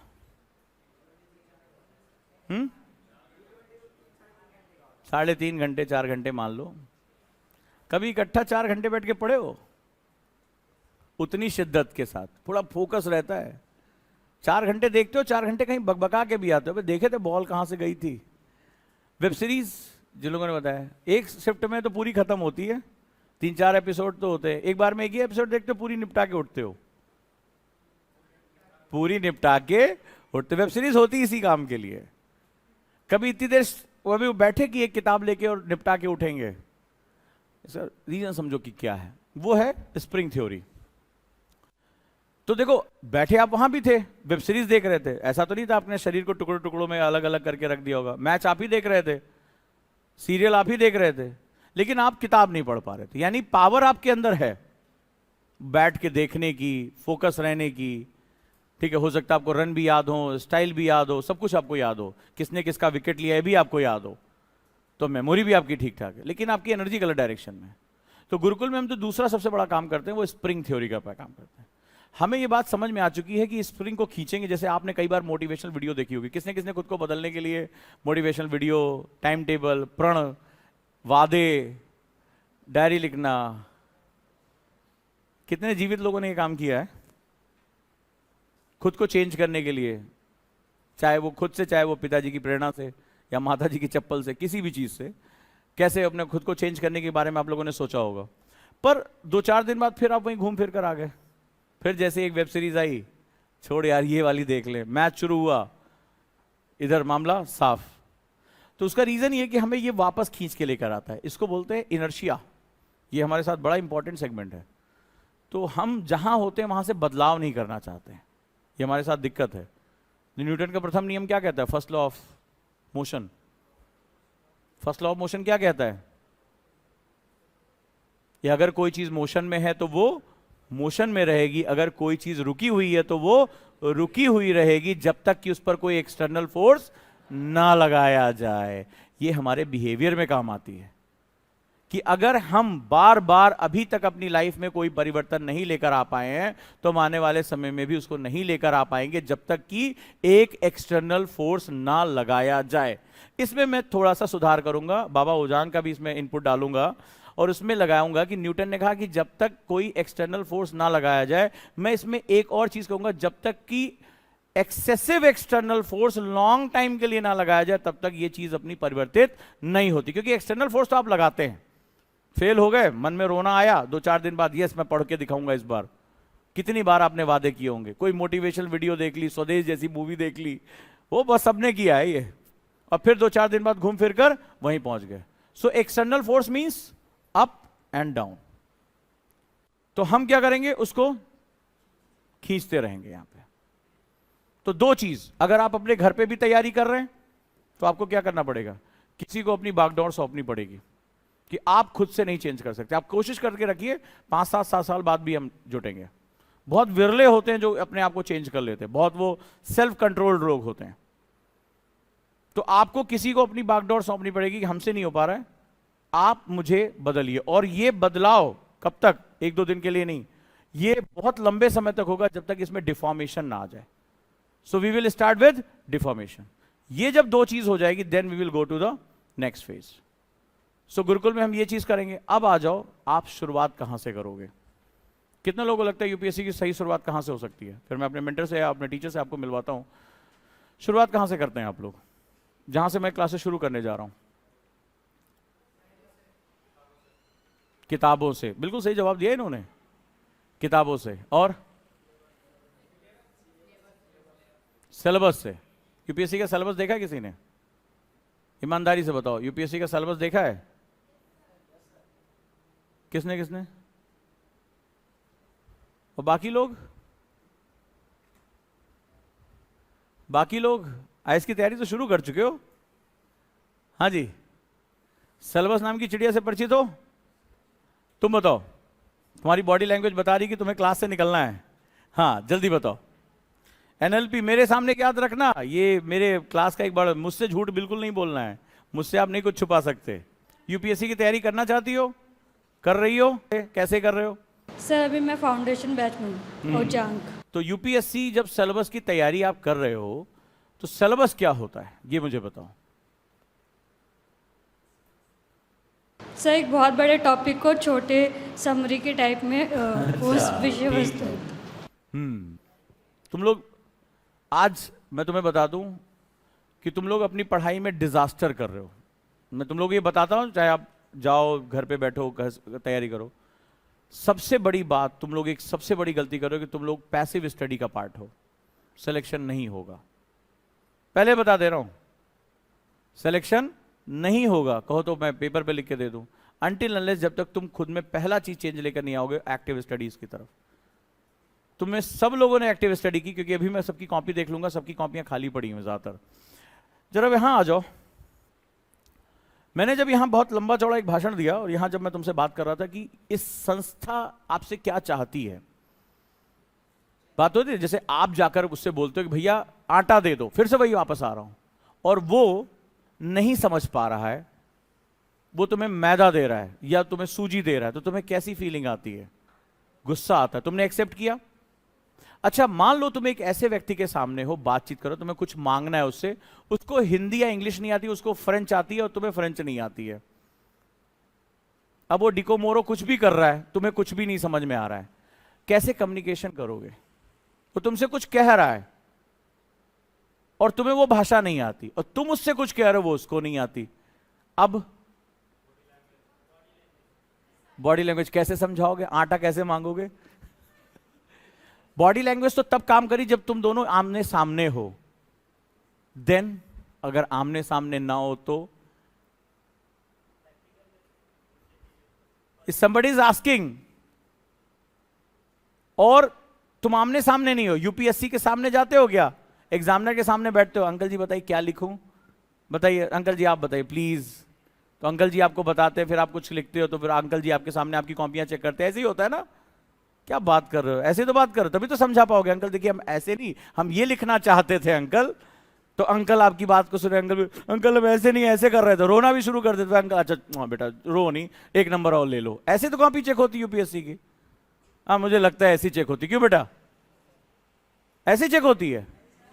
तुम्हें तो ये भी नहीं पता चला होगा कॉपी जाती कहां है, कौन चेक करता है, ये सीक्रेट होता है। ये सर्विस रूल्स में होता है कि जब तक वो सर्विस में है वो डिस्क्लोज नहीं कर सकते, लीगल एक्शन हो जाएगा उनके ऊपर। और जिसका पेपर सेलेक्ट होता है उसको भी नहीं पता चलता कि मेरा ही पेपर सेलेक्ट हुआ है, वो मिक्स करके दिया जाता है। क्या बात करो, सीक्रेसी बहुत ज्यादा इसमें इंपॉर्टेंट होती है। तो आप कैसे समझाओगे उसे? और अभी मैंने तुमसे यही बात कही कि जब तुम्हें वो क्या चाहता है ये समझना तुम्हारे लिए बहुत जरूरी है, क्योंकि वो दुकानदार गाली खा जाएगा थोड़ी देर बाद कि तुम उससे मांग कुछ और रहे हो, वो तुम्हें दे कुछ और रहा है। 2-4 बार उसने ऐसी गलती की तो तुम उसे संसार का समस्त साहित्य समझा के चले आओगे, उसके परिवार खानदान के बारे में अलंकार उसको समझा दोगे थोड़ी देर में। तुम्हें भाई मेरे यूपीएससी तुमसे क्या कहना चाहता है ये तुम्हें कैसे बताएगा?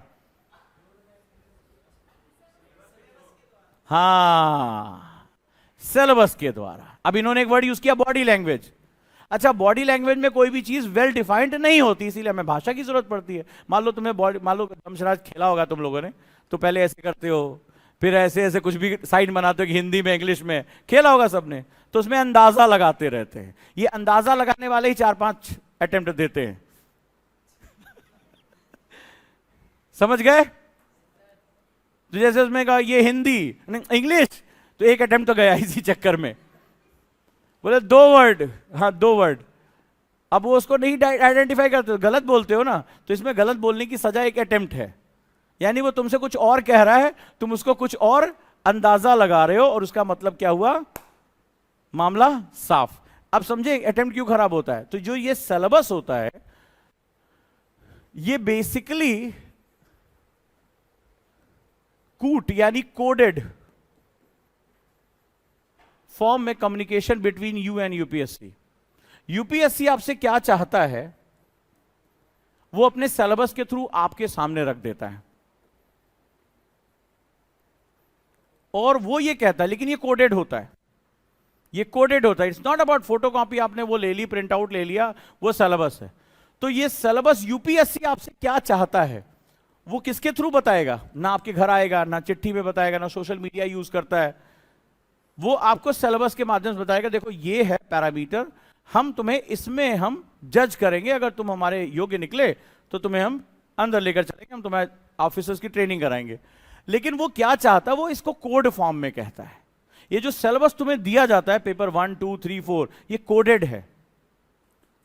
और जब कोड होती है कोई चीज को क्या करना पड़ता है, डी कोड करना पड़ता है। एक छोटा सा एग्जांपल, जैसे कल ही मैंने एक बच्चे से पूछा था, उसने कहा कि फलानी जगह में 1 साल मैंने पढ़ाई की है, तो मैंने उससे पूछा कि जब आप जीएस पेपर 1 में जाते हो तो एक वर्ड होता है वुमेन एम्पावरमेंट, होता है महिला सशक्तिकरण, सशक्तिकरण। अच्छा, हम किसी चीज को जब मूव कराना चाहते तो हमें किसकी जरूरत पड़ती, पावर की जरूरत पड़ती। कहते हैं ना फलाना पार्टी पावर में आ गई, फलाना व्यक्ति पावर में आ गया, अरे यार आईएएस बन जाओगे, पावर मिल जाएगी। लेकिन जब हम महिलाओं को आगे बढ़ाने की बात करते हैं तो हम सशक्तिकरण शब्द इस्तेमाल क्यों करते हैं, शक्तिकरण शब्द क्यों नहीं इस्तेमाल करते? हम स लगा देते हैं, एक प्रीफिक्स लगा रहे हैं, सशक्तिकरण हम क्यों इस्तेमाल करते हैं? अभी तुम्हें थोड़ी देर में पता चल जाएगा कि ये जो सिलेबस हमें दिया गया है वो बहुत ही कोडेड फॉर्म में है, इसके अंदर भानुमति का पिटारा छुपा हुआ है। और ये तुम लैंग्वेज तुम समझ गए, 50% तुम्हारी तैयारी वहीं पूरी हो गई। क्योंकि जिसने सिलेबस पे कमांड कर लिया, न्यूज़पेपर उसका अपना है, उसको पता चल जाएगा क्या पढ़ना और क्या नहीं पढ़ना है।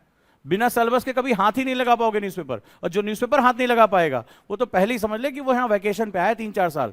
यूपीएससी प्रिपरेशन वैकेशन एक नया चला हुआ है आजकल पैकेज, यूपीएससी की तैयारी के नाम पे 3-4 सालों की मस्ती, वो तुम्हें नहीं करना यहाँ पे, वो हम करने नहीं देंगे।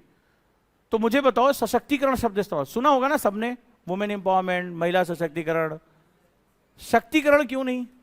कभी किसी को नहीं कहा जाता कि बीजेपी सशक्तिकरण हो गया, बीजेपी पावर में आ गई, एम्पावर नहीं हुई। बोले वो फलाना मंत्री जो है वो पावर में आ गए, एम्पावर नहीं हुए। महिलाओं के लिए ये शब्द क्यों इस्तेमाल किया गया जेंडर इस सेगमेंट में कि एम्पावरमेंट हुआ, या जिस भी वर्ग को हम आगे लेकर जा रहे हैं उसको एम्पावर वर्ड यूज क्यों करते हैं? बहुत छोटा सा, इतना हमें समय यूपीएससी देता नहीं है। लिखने के लिए कितने वर्ड देता है वो? 150। एक आंसर कितने में लिखना होता है? 150। इंटरव्यू में बोलने के लिए कितने मिनट मिलते हैं? 20 मिनट। तो वो तुम्हें दोबारा मौका नहीं देता है, बहुत सोच समझ के हर एक शब्द को बोलने की जरूरत है। अब ये तुम्हें बता रहा है, अब सोचो जीएस पेपर 1 में पढ़ना है, तुम्हें क्या लगता है यूपीएससी क्या क्वेश्चन पूछेगा? जैसे यूनिवर्सिटी में पूछा जाता है सशक्तिकरण से आप क्या समझते हैं, ऐसे क्वेश्चन आता है ना, what do you mean by women empowerment, give 5 examples. आपने तो यही आदत डाल रखी है ना। अच्छा, यूपीएससी में कभी इस तरह का कोई क्वेश्चन देखा है? Define women empowerment, give the 5 examples of women empowerment. क्यों सर, ऐसे ही क्वेश्चन आते हैं? मैम ऐसे ही आते होंगे, है ना? महिला सशक्तिकरण से आप क्या समझते हैं, 5 उदाहरण सहित बताएं। और आप भी चौड़े हो गए, अब तो आईएएस बनना कितना आसान है। कभी नहीं पूछेगा। उसने तो क्वेश्चन कुछ और पूछा, उसने कहा how gig economies help in the gender elevation, या अगर हम बात करें वुमेन एम्पावरमेंट में, गिग अर्थव्यवस्था महिला सशक्तिकरण में कैसे वो काम करेगी। अब आपके न्यूज़पेपर में ये आया लेकिन आपके हाथ से निकल गया, क्यों? क्योंकि आपने कभी सिलेबस ही नहीं पढ़ा। आपने सिलेबस पढ़ भी लिया तो समझा नहीं, समझा तो उसको अपनी लाइफ में अपनाया नहीं। सिलेबस सबसे क्रूशियल होता है। अब एग्जांपल देता हूं, वुमेन एम्पावरमेंट, पावर बाहर से मिलती है, पावर बाहर से मिलती है। हम पावर हासिल करते हैं, एक सेना दूसरी सेना पे जीत जाती है, मारती है, और फिर उसके राज्य को हड़पती है, राज्य पे कब्जा करती, बोलते ये फलाना व्यक्ति पावर में आ गया, गद्दी पर बैठ गया। पावर एक्वायर की जाती है।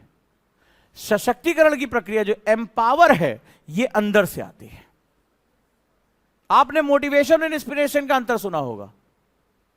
बड़ी सिंपल सी बात है, एक जेंडर की बात हो रही है, महिला सशक्तिकरण की बात हो रही है, आदिवासियों के सशक्तिकरण की बात हो रही है। तो सशक्तिकरण वर्ड का मतलब होता है कि इसकी जब तक आत्म जागरूकता, सेल्फ अवेयरनेस इन्वॉल्व नहीं होगी, तब तक यह कभी भी पावर को हासिल नहीं कर सकती है।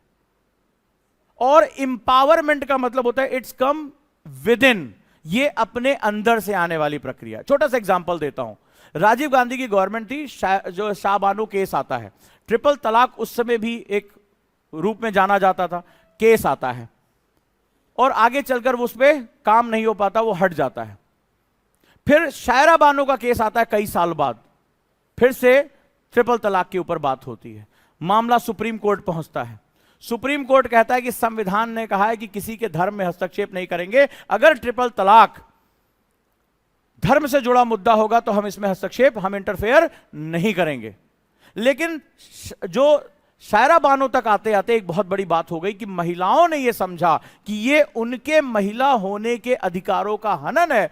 तमाम महिला आयोग, तमाम जो है वुमेन्स ऑर्गेनाइजेशन इकट्ठी हुई और उन्होंने एक समान रूप से मांग की और सुप्रीम कोर्ट में यह बात गई कि यह मामला धर्म का नहीं, यह मामला महिला से जुड़े हुए अधिकारों का है। क्योंकि सुप्रीम कोर्ट ने इस बात का इंतजार किया कि क्या महिलाएं अपने साथ होने वाली इस चीज के खिलाफ आवाज उठा रही हैं या नहीं रही हैं। और जब महिलाओं ने यह साबित कर दिया कि हां, हम एक स्वर में इस बारे में बात कर रहे हैं कि यह हमारे अधिकारों का हनन है, तब सुप्रीम ने कहा यह कानून पक्का है। पावर मिली, बिना एम्पावरमेंट के कभी भी पावर नहीं होती है। तुम्हें आईएएस बन के सत्ता मिल जाएगी, लेकिन अगर आज तुम ये लड़ाई हार गए, मैं गरीब हूं, मैं पता नहीं आईएएस बन सकता हूं कि नहीं बन सकता, मेरे पास 50 क्वेश्चन आते हैं, सर मैं पढ़ने में कभी अच्छा नहीं रहा, अच्छी नहीं रही, पापा कहते हैं, फलाने फूफा कहते हैं, मामा कहते हैं, पता नहीं कितने लोग कहते हैं तुम आईएएस नहीं बन सकते। तो आईएएस जब तुम बन जाओगे, तुम्हारे नाम के साथ भारतीय प्रशासनिक सेवा लग जाएगा, वो तुम्हारे पास पावर हो जाएगी। दुनिया की कोई ताकत तुमसे वो पावर छीन नहीं सकती है। लेकिन उस पावर को प्राप्त करने के लिए तुम्हें सबसे पहले क्या करना होगा? एम्पावर करना होगा। यानी मैं जहां हूं, जैसे हूं, जिस परिस्थिति में हूं, मुझे अपने अंदर वो चीज लेकर आनी होगी कि मैं ऑफिसर हूं, मुझे ऑफिसर बनना है। लाख मुश्किलें आ जाए, मुझे ये सफर तय करना है। और जब ये सफर तय हो जाएगा तो एक परीक्षा पास करके तुम्हारे साथ क्या लग जाएगा? भारतीय प्रशासनिक सेवा का वो पावर अपने आप तुम्हें मिल जाएगी। तो एम्पावरमेंट एक बहुत बड़ा शब्द होता है। तुम्हें ग्रामीण महिला, शहरी महिला, दलित महिला, किसी धर्म की महिला, तुम्हें अगर इनको एम्पावर करना है तो हमारे संविधान में, हमारे आदर्शों में यह बात लिखी गई है कि जब तक उसके अंदर अपनी स्थिति की चेतना नहीं आएगी, हु आई एम, नारी, अब उस चेतना के लिए चाहे तुम इसके बारे में बात करो कि यत्र नारी पूज्यते तत्र देवता रमणते, जहां पर नारी की पूजा होती है वहीं देवता का निवास होता है। मैं इसके बारे में बात करूं, मैं फेमिनिज्म के बारे में बात करूं कि महिला और पुरुष दोनों बराबर हैं, मैं किसी भी धारणा अवधारणा का सहारा लूं, लेकिन मकसद क्या है? आप नारी होने के नाते यह महसूस करें कि आप किसी से कम नहीं हैं। अगर आपको अवसर समान दिए जाएंगे, दिए जा रहे हैं, इस बार यूपीएससी का रिजल्ट देख लो,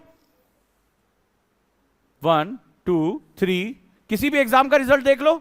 आज बच्चियों को जैसे ही मौके दिए गए, सारे टॉप रैंक किसके पास पहुंच जा रहे हैं? उन्होंने दिखाया कि मामला सिर्फ अवसरों की उपलब्धता का था। आज हमें अवसर मिल गए, हमने दुनिया में अपने झंडे गाड़ दिए। अभी चंद्रयान 3 में देख लो कितनी महिला वैज्ञानिक, सामान्य सी साड़ी पहने हुए, बालों में गजरा लगाए हुए, एक पारंपरिक भारतीय महिला, लेकिन जब गणितीय यानी कि मैथमेटिकल कैलकुलेशन की बात आ रही है तो वो चंद्रयान 3 उड़ा रही है, वो चंद्रयान 3 उड़ा रही है। अपनी परंपरा का निर्वहन करते हुए आप देखिए, इसरो में साड़ियां पहने हुए, बालों में गजरा लगा हुआ है, एकदम सामान्य सी भारतीय नारी जो अपने परिवार, अपनी परंपरा को वाहन करते हुए चंद्रमा पर यान उतार दिया। एक तरफ करवा चौथ पर चंद्रमा की पूजा और दूसरी तरफ चंद्रमा पे लैंड करा दिया। बोला ये है मेरी हिम्मत। बहुत दिन से हमने यहां से वहां देख लिया, वहीं आके देखेंगे भाई, तुम्हारी फोटो वहीं से मंगा लेंगे, टेंशन ना लो, तुम्हारे उगने का हम इंतजार हम नहीं करने वाले। ये हमारी महिलाओं की ताकत है। लेकिन इस ताकत को कोई दे नहीं सकता, शक्ति दी जाती है। उसमें हमारे कुछ नेता थे, उनको शक्ति मिल गई है। उनसे बोले आप इस पे कौन बधाई देंगे?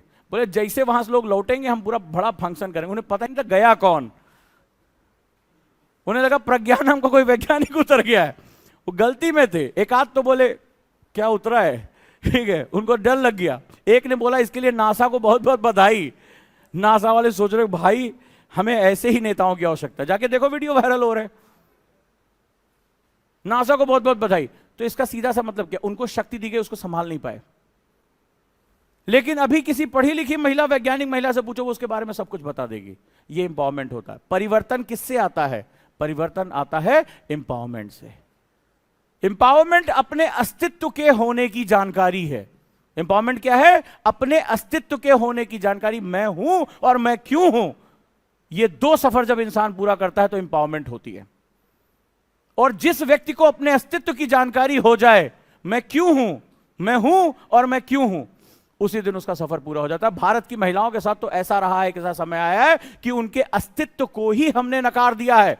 आज भी भारत की जीएनपी की जब कैलकुलेशन होती है उसमें महिला शक्ति के बारे में बात नहीं होती है। हमारे घर में कोई काम वाली होती है 3,000 4,000 लेती है, लेकिन हमारी मां, हमारी बहन जब कपड़े धोती है तो उसके काम की कोई वैल्यू नहीं है। वो कभी भी जीडीपी जीएनपी में कैलकुलेट नहीं होती है। तो क्या वास्तव में अगर अर्थव्यवस्था के लिहाज से देखूं तो क्या मेरी देश की महिलाएं अपने अस्तित्व में हैं? जमीन का रिकॉर्ड पुरुष के नाम पे है, क्या उसकी पत्नी खेत में काम नहीं कर रही होती है? किसान उस पुरुष के साथ लगता है, उस महिला के साथ क्या लगता है? उसको इकोनॉमी कहता है प्रचंड बेरोजगारी, डिसग्यूज अनएम्प्लॉयमेंट। 2011 आईएएस प्रीलिम्स का क्वेश्चन है ये। डिसग्यूज अनएम्प्लॉयमेंट यानी नॉमिनल प्रोडक्टिविटी जीरो, उसके होने न होने से कोई फर्क नहीं पड़ेगा। किसान आंदोलन में पुरुष ही क्यों थे, महिलाएं क्यों नहीं? जबकि आज आधुनिक रिकॉर्ड कहता है कि जो पलायन हो रहा है, आज खेतों में सबसे ज्यादा भार किसके ऊपर आ चुका है? महिलाओं में। क्योंकि पुरुष क्या कर रहा है? बंबई में, दिल्ली में जाकर कमा रहा है। तो जब वहां कमा रहा है तो खेतों में काम कौन कर रहा होगा? कभी सोचा तुमने रुक के? और अगर वो वहां कमा रही है तो वो किसान क्यों नहीं है? और जो कर रहा है और जो वो है नहीं, तो उसका अस्तित्व कहां है? अगर आप इस क्लास में हो और आपकी अटेंडेंस ना हो, आपको कोई डायरी ना दिया जाए, आपका कोई रिकॉर्ड ना हो, आपका अस्तित्व क्या हुआ? आपका अस्तित्व जीरो। अब जरा मेरे देश की महिलाओं के बारे में बात करो, क्या वो कहीं भी अस्तित्व में हैं? किसान आंदोलन में तुम मुझे महिला दिखाओ। खेतों में कौन काम कर रहा है आज? अगर पुरुष मुंबई में है, दिल्ली में है, तो खेतों में क्या भूत काम कर रहे हैं? काम कर रहे हैं। सरकार के हिसाब से वहां भूत ही काम कर रहे हैं, क्योंकि आपके पास कोई रिकॉर्ड नहीं है। तो जो नहीं है तो उसका अस्तित्व ही नहीं है। तो ये पूरी लड़ाई किस बात की है? ये एम्पावरमेंट क्या है? अपने अस्तित्व की खोज। मैं हूं और मैं क्यों हूं। और ये सिर्फ महिलाओं के लिए नहीं है, ये उस ट्रांसजेंडर के लिए भी उतना ही सत्य है, जिसने वर्षों तक ये पूछा कि महिला की कैटेगरी है, पुरुष की कैटेगरी है, मैं क्या हूं। तो आज पूरे दुनिया में जो भी तुम आंदोलन देख रहे हो, जो भी बदलाव देख रहे हो, वो एम्पावरमेंट का बदलाव है। वो एम्पावरमेंट का बदलाव है। जो आज सरकारों को आगे बढ़कर ई एजुकेशन की बात हो रही है, तो ग्रामीण क्षेत्र का बच्चा पूछ रहा है, वो देखो शहरी बच्चे को तुम इतनी अच्छी एजुकेशन दे रहे हो, मैंने कौन सा पाप किया है? संविधान लिखते समय तो तुमने लिखा था we the people of India, लिख देते we the people of urban India, we the people of rural India. तुमने लिखा we the people of India, यानी भारत के संपूर्ण भौगोलिक क्षेत्र में रहने वाला हर व्यक्ति क्या है? भारतीय है। और डीपीएसपी में तुमने लिखा कि हम कल्याणकारी राज्य होंगे, वेलफेयर स्टेट होंगे। तो कहां है तुम्हारा वेलफेयर? उसको हॉस्पिटल है, उसको एजुकेशन है। मैंने कौन से पाप किए थे जो मैं गांव में पैदा हो गया? और तुम्हारा राष्ट्रपिता कहते हैं, किताबों में लिखते हो कि भारत की आत्मा गांव में रहती है। कौन से विरोधाभास में तुम जी रहे हो? तुम लिखते हो कि भारत की आत्मा गांव में रहती है। महात्मा गांधी ये बात कह के चले गए, एनसीईआरटी की किताबों में लिख दिया। भारत की आत्मा गांव में रहती है, तो शहर में कौन रहता है भाई? और कौन ऐसा व्यक्ति है जो आत्मा की हत्या करने पर लिखा हुआ है? भगवत गीता में कहा गया, नैनम चिंद्रति शस्त्राणि नैनम दहति पावका न चैनम क्लेदन्ते आपो न शोषयति मारुता, कि आत्मा को ना कोई जला सकता है, ना कोई उसको भिगो सकता है। और तुमने आत्मा ही मार दी भारत की। तुम्हारा इंफ्रास्ट्रक्चर पहले किसको मिलना चाहिए था? ग्रामीण भारत को, शहरी भारत को? तो ये जो है वो एम्पावरमेंट का सेगमेंट है। 75 साल से गांव इंतजार कर रहे हैं ना, बिजली की, सड़क का, पानी का, इंफ्रास्ट्रक्चर का। तो एम्पावरमेंट का कॉन्सेप्ट कहता है कि इंतजार नहीं करना है, वो तुम्हें प्रक्रिया के अंतर्गत मांगना है, वो तुम्हें प्रक्रिया के अंदर जनरेट करना है। सरकारें क्या महिलाओं के लिए प्रोग्राम नहीं चला रही थी? 1947 से चल रहे। तो महिलाओं को आगे बढ़कर क्या करना पड़ेगा? अपने आप को एंटरप्रेन्योर में, अपने आप को नई चीजों में परिवर्तित करना होगा, चाहे वो शिक्षा हो, चाहे वो विज्ञान हो, चाहे वो उद्योग हो। तब इंपावरमेंट आता है। जब इंपावरमेंट आता है तब रियल चेंज आता है। क्योंकि पावर में मान लो आज हम कह सकते हैं भाई हमारे देश की जो राष्ट्रपति हैं वो महिला हैं, पर वो एक हैं, वो एक हैं, माननीय राष्ट्रपति सिर्फ एक हैं। तो क्या इससे देश की समस्त महिलाओं की स्थिति बदल गई? देश में वास्तविक बदलाव तब आएगा जब वो इंपावर होंगी, तो पावर और इंपावरमेंट बीच का कॉन्सेप्ट, ये बहुत छोटा सा शब्द है, तुमने कई बार ये शब्द सुना होगा, इसकी गहराई को आज अंदाजा लगाओ कि ये क्या है। अब तुम्हें अंदाजा लग चुका होगा कि अगर मैं अब तुमसे पूछूं, मुझे 10 मिनट हो गए इस पर बात करते हुए, अगर मैं तुमसे अब छोटी सी एक बात पूछूं कि अब तुम्हें इंपावर करना है किसी को, क्या करोगे? क्या करोगे? और वो प्रेरणा कैसे आएगी? तुम्हारी तरह वही मोटिवेशन वीडियो देखे? हाँ, क्या करना पड़ेगा? सबसे पहले उसे अवसर देने होंगे। आप में से कई बेटियां यहां बैठ के पढ़ाई कर रही हैं, लेकिन देश की ऐसी कई बेटियां होंगी जो यहां तक आने की हिम्मत नहीं जुटा पाई हैं। आप आज ये सपने इसलिए देख पा रहे हो क्योंकि आज आपको अवसर मिले हैं। तो पहले तो उनको अवसर देने होंगे। लेकिन अवसर क्या होता है? अवसर क्या होता है? अब मैं तुम्हें यूपीएससी दिखाता हूं। एक शब्द को पकड़कर यूपीएससी क्या करता है, आपको अवसर देने होंगे। अपॉर्चुनिटी कितना आसान है, कितने आसानी से मैंने बोल दिया, तुमने सुन लिया, तुम भी जाके किसी को बताओगे अवसर देने होंगे। अच्छा, एक हमारी बेटी है, सुना होगा, अभी छोटा सा एग्जांपल लेता हूं। इसको पढ़ने का अवसर मिल गया, इसको पढ़ने का अवसर मिल गया, पढ़ लिया इसने बहुत अच्छे से। अच्छा, मार्केट में नौकरी भी निकल गई, उसने आवेदन भी कर दिया, अरे वाह नौकरी भी लग गई। दिक्कत यह है मां बाप भेजने को तैयार नहीं हो रहे। क्यों? क्योंकि शाम होते ही कुछ उपद्रवी तत्व भयानक गड़बड़ियां करते हैं। इसके सामने सुरक्षा का बड़ा प्रश्न आ गया है। एक दो बच्चियों के साथ गलत हादसे हो गए, मां बाप ने भेजना बंद कर दिया। इसके लिए अवसर है ये? आप में से किसी न किसी को यह सामना करना पड़ा होगा, यह सुना होगा आपने। और अगर ये बहुत बढ़ जाए तो मां बाप तुरंत बेटी की शादी करना शुरू कर देते हैं। शादी कर दो, पढ़ाओ नहीं इसको। हमारे देश में अभी भी है, अगर कोई गलत घटना होती है तो सबसे पहले ये बताया जाता है लड़की ने कपड़े कैसे पहने थे, उसका चरित्र कैसा था, जिसने ये पाप किया उसके बारे में हम बात नहीं करते हैं। तो अब मुझे बताओ कि पढ़ भी गई, नौकरी भी लग गई, पर लैक ऑफ सिक्योरिटी, क्या इसको तुम अवसर कहोगे? तुम इसको अवसर कहोगे? क्या अगर आपके घर में बहन है, आपके घर में कोई बेटी है, बच्ची है, उसको ऐसे क्षेत्र में भेजोगे कि जाओ, राइट, जाओ और जाओ यहां पे नौकरी करो, भेजोगे? नहीं। तुम्हें भी पता होगा शाम को 6 बजे के बाद मम्मी का फोन बजना शुरू होता है, बेटा कहां हो, 10 मिनट लेट हुआ, दरवाजे पे सब लोग नाचना शुरू कर देते हैं, कहां हो, हुआ है? हाँ, तो इसको अवसर नहीं कहते। सुरक्षा भी हो गई। अगर अवसंरचना नहीं है, इंफ्रास्ट्रक्चर नहीं है, फिर आने जाने के लिए बस नहीं है, टेम्पो नहीं है, तो तुम उस अवसर का लाभ उठा पाओगे? नहीं उठा पाओगे। तो आपको यह पता होना चाहिए कि जो अवसर वर्ड हमने यूज किया बड़ा गहरा है, बहुत डायमेंशन है इसके। तो यह चीज आपकी समझ में आना चाहिए कि अवसर बोल देने से नहीं होता, इसके कई फैक्टर्स होते हैं। अभी आप ही से कह दूं नक्सलाइट इलाके में चले जाओ, बढ़िया जॉब दे रहे हैं, बढ़िया पैकेज दे रहे हैं, बाढ़ में क्या पैकेज, हम सर यहाँ जोमेटो में हम पिज्जा देखेंगे, जान है तो जहान है, पता नहीं कहां निपट जाए किस कोने पे। क्यों? हम आपको अवसर दे रहे हैं यार, लाखों का पैकेज दे रहे हैं आपको, तो आपको सर जान से बढ़ के कुछ है, जान है तो जहान है। क्यों? सिक्योरिटी कंसर्न आ गया।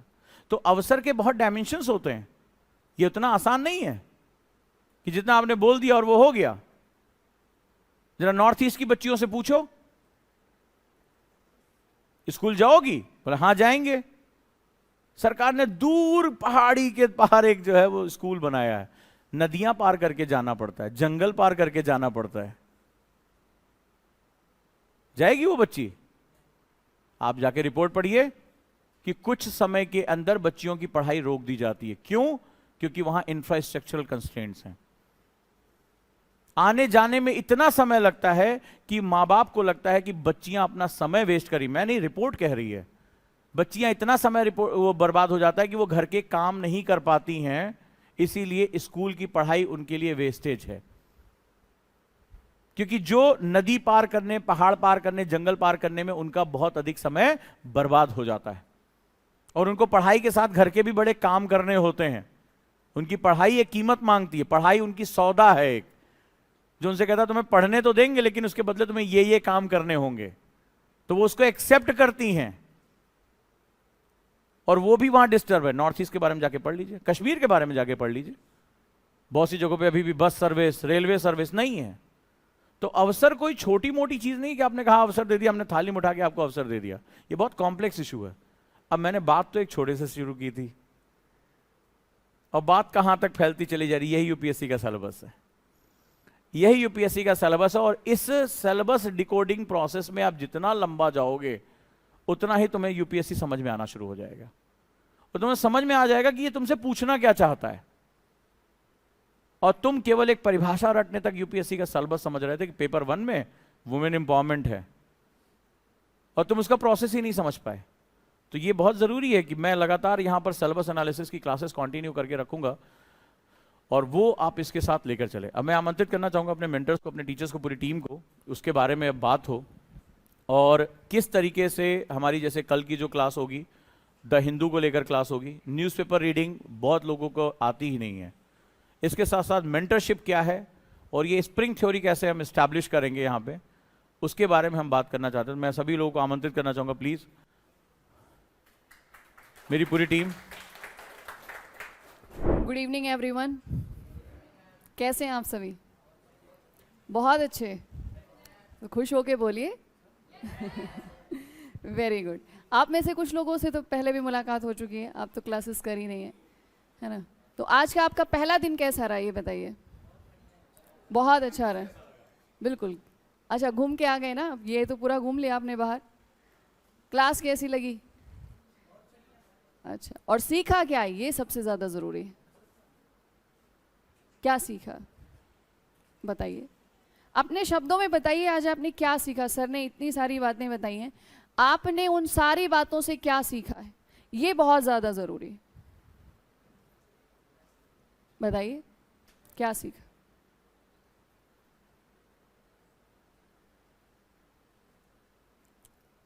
शब्द नहीं है या फिर सीखा नहीं है?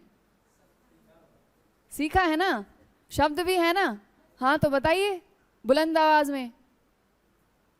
का तरीका, किसी भी चीज को समझने का जो प्रैक्टिकल एस्पेक्ट होता है वो सब, सिर्फ थ्योरी पर काम ना करके प्रैक्टिकल एस्पेक्ट पे काम करते हैं, उसको समझते हैं, उसको एनालाइज करते हैं। और ये नहीं सीखा कि अगर आगे आने वाला वक्त बदलना हो तो आज पहले बिल्कुल बदलना, सीखा ना? ये भी सीखा कि वक्त की कितनी ज़्यादा अहमियत होती है, कि अगर आज की डेट में सबसे ज़्यादा कीमती चीज़ अगर कोई हो सकती है तो वो क्या है? आपका खुद का टाइम है। और सर ने अभी अभी जो कंक्लूड करते टाइम सर जो बोल रहे थे अपॉर्चुनिटीज़ के बारे में, अवसर के बारे में, ठीक है, तो मैं भी उसी को लेके एक दो बात बोलना चाहूँगी कि जो अवसर, जो अपॉर्चुनिटी आपको मिली है, जिसकी वजह से आप यहाँ पर बैठे हैं, आपको भी बड़ी मुश्किलों से मिली होगी। यहाँ बहुत सब लोग संघर्ष करके आए होंगे, कुछ लोग खुद लड़े होंगे, है ना? हो सकता है आप में से कुछ ऐसे हों जिनको लड़के निकाला गया होगा, कुछ अपनी काबिलियत को साबित करने के लिए आए होंगे, आए हैं ना? तो ये जो अवसर आपको मिला है, अपॉर्चुनिटी आपको मिली है ना, आपको भी इतनी आसानी से नहीं मिली। और यकीन मानिए जो आपको मिल गई है वो सबको नहीं मिलती, सबको नहीं मिलती। और आपको भी अभी मिल गई है, ये जरूरी नहीं है कि आपको भी बार बार मिल जाए। समझते हैं इस चीज को? आपको भी ये अवसर बार बार मिल जाए ये भी जरूरी नहीं होगा। तो अगर इस बार आपको मिल गया है ना ये अवसर, तो इसी बार जो बनना चाहते हो इसी बार बनना। आप अभी जहां से भी आए हों, अपना घर, परिवार, समाज, जिस भी जो भी आपका एजुकेशनल बैकग्राउंड रहा हो, वो सब एक साइड में रख दीजिए अब। क्योंकि अब जिस भी प्लेटफॉर्म की तैयारी करने के लिए जा रहे हो ना, वहां पे सबको समान अवसर, जो पेपर होगा सबका एक जैसा होगा, ठीक है?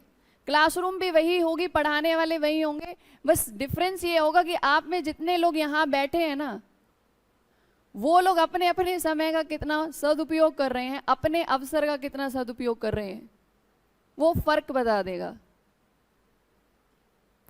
ठीक है, तो मेरी तरफ से बहुत बहुत शुभकामनाएं हैं आप सभी को, और मैं यही कहूंगी कि अपनी अपॉर्चुनिटी को बिल्कुल सही तरीके से इसको इम्प्लीमेंट करिएगा।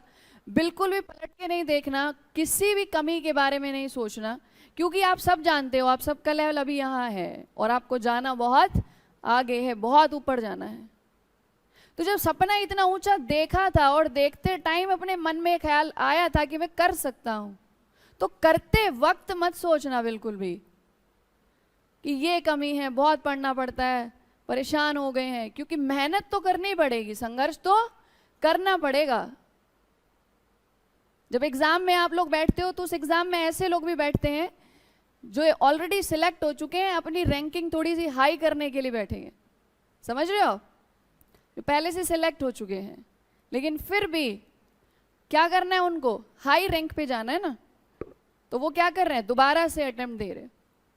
ऐसे भी लोग बैठेंगे आप लोगों के साथ जो मेंस क्लियर कर चुके, इंटरव्यू दे चुके, किसी वजह से सिलेक्शन की लिस्ट में नंबर नहीं आया, और उसी भीड़ में आप भी होंगे एग्जाम देने वाले। वो लोग ऑलरेडी आपसे आगे हैं, अगर यही सोचते रहोगे पूरे साल तो नहीं पढ़ पाओगे। किसका क्या इकोनॉमिक बैकग्राउंड है ये सोचते रहोगे तो नहीं पढ़ पाओगे। एजुकेशनल बैकग्राउंड क्या रहा है ये सोचोगे तो नहीं पढ़ पाओगे। ये सोचना कि जिस दिन वो एग्जाम होगा उस एग्जामिनेशन हॉल में क्वेश्चन सबके लिए बराबर होंगे, तो अब ये जो टाइम है ना, उस दिन से पहले का टाइम है, उसको अपने लिए यूटिलाइज करना, बहुत बेहतरीन तरीके से यूटिलाइज करना, पूरे एफर्ट्स लगा देना। ठीक है, कोई फर्क नहीं है आप सब में, आप सब बहुत बेहतरीन हो और साबित करने आए हो तो करो। ठीक है, मेहनत करने से घबराना मत, पहले से पता है कि बहुत मेहनत करनी है तो बीच बीच में याद दिलाने की जरूरत नहीं पड़े, समझते हो ना। वो कहते हैं ना कि अगर किसी भी चीज के ऊपर बाहर से फोर्स लगता है, एक एग्जाम्पल देती हूँ, अगर अंडे के ऊपर बाहर से फोर्स लगेगा तो क्या होगा, डिस्ट्रक्शन होगा ना, जो लाइफ है अंदर वो खत्म हो जाएगी। और जब अपने आप उसमें अंदर से फोर्स लगता है तो क्या होता है, लाइफ की शुरुआत होती है। तो वो आपको करना है, ठीक है, आपको पता है क्या अचीव करने के लिए आए हो, कैसे करना है ये आप भी जानते हैं। हम यहाँ पे उसी काम के लिए, आपकी मदद करने के लिए हैं। हमारे मेंटोर्स हैं, सारे टीचर्स हैं, सब सपोर्टिव हैं, और उजांग सर तो हैं ही सपोर्टिव। ठीक है, वो तो टाइम टू टाइम आपको गाइड करते ही रहेंगे। बस ये है कि जो काम आपको करना है उस दिन, जो एग्जामिनेशन हॉल में बैठ के आपको परफॉर्म करना है ना, उस दिन के लिए आप डे 1 से मेहनत करना। ठीक है, शिकायतों में वक्त नहीं गंवाना है, मेहनत करनी है, हर रोज सीखना है और अपने आप को यकीन दिलाना है कल मैं यहाँ था आज मैं यहाँ हूँ, प्रोग्रेस अपनी हर रोज चेक करनी। ठीक है, so all the very best to all of you. ये जर्नी आपके लिए बहुत ही ज़्यादा सक्सेसफुल रहे, यही मेरी हम सब की तरफ से ये शुभकामनाएं हैं आप सभी को। Thank you so much.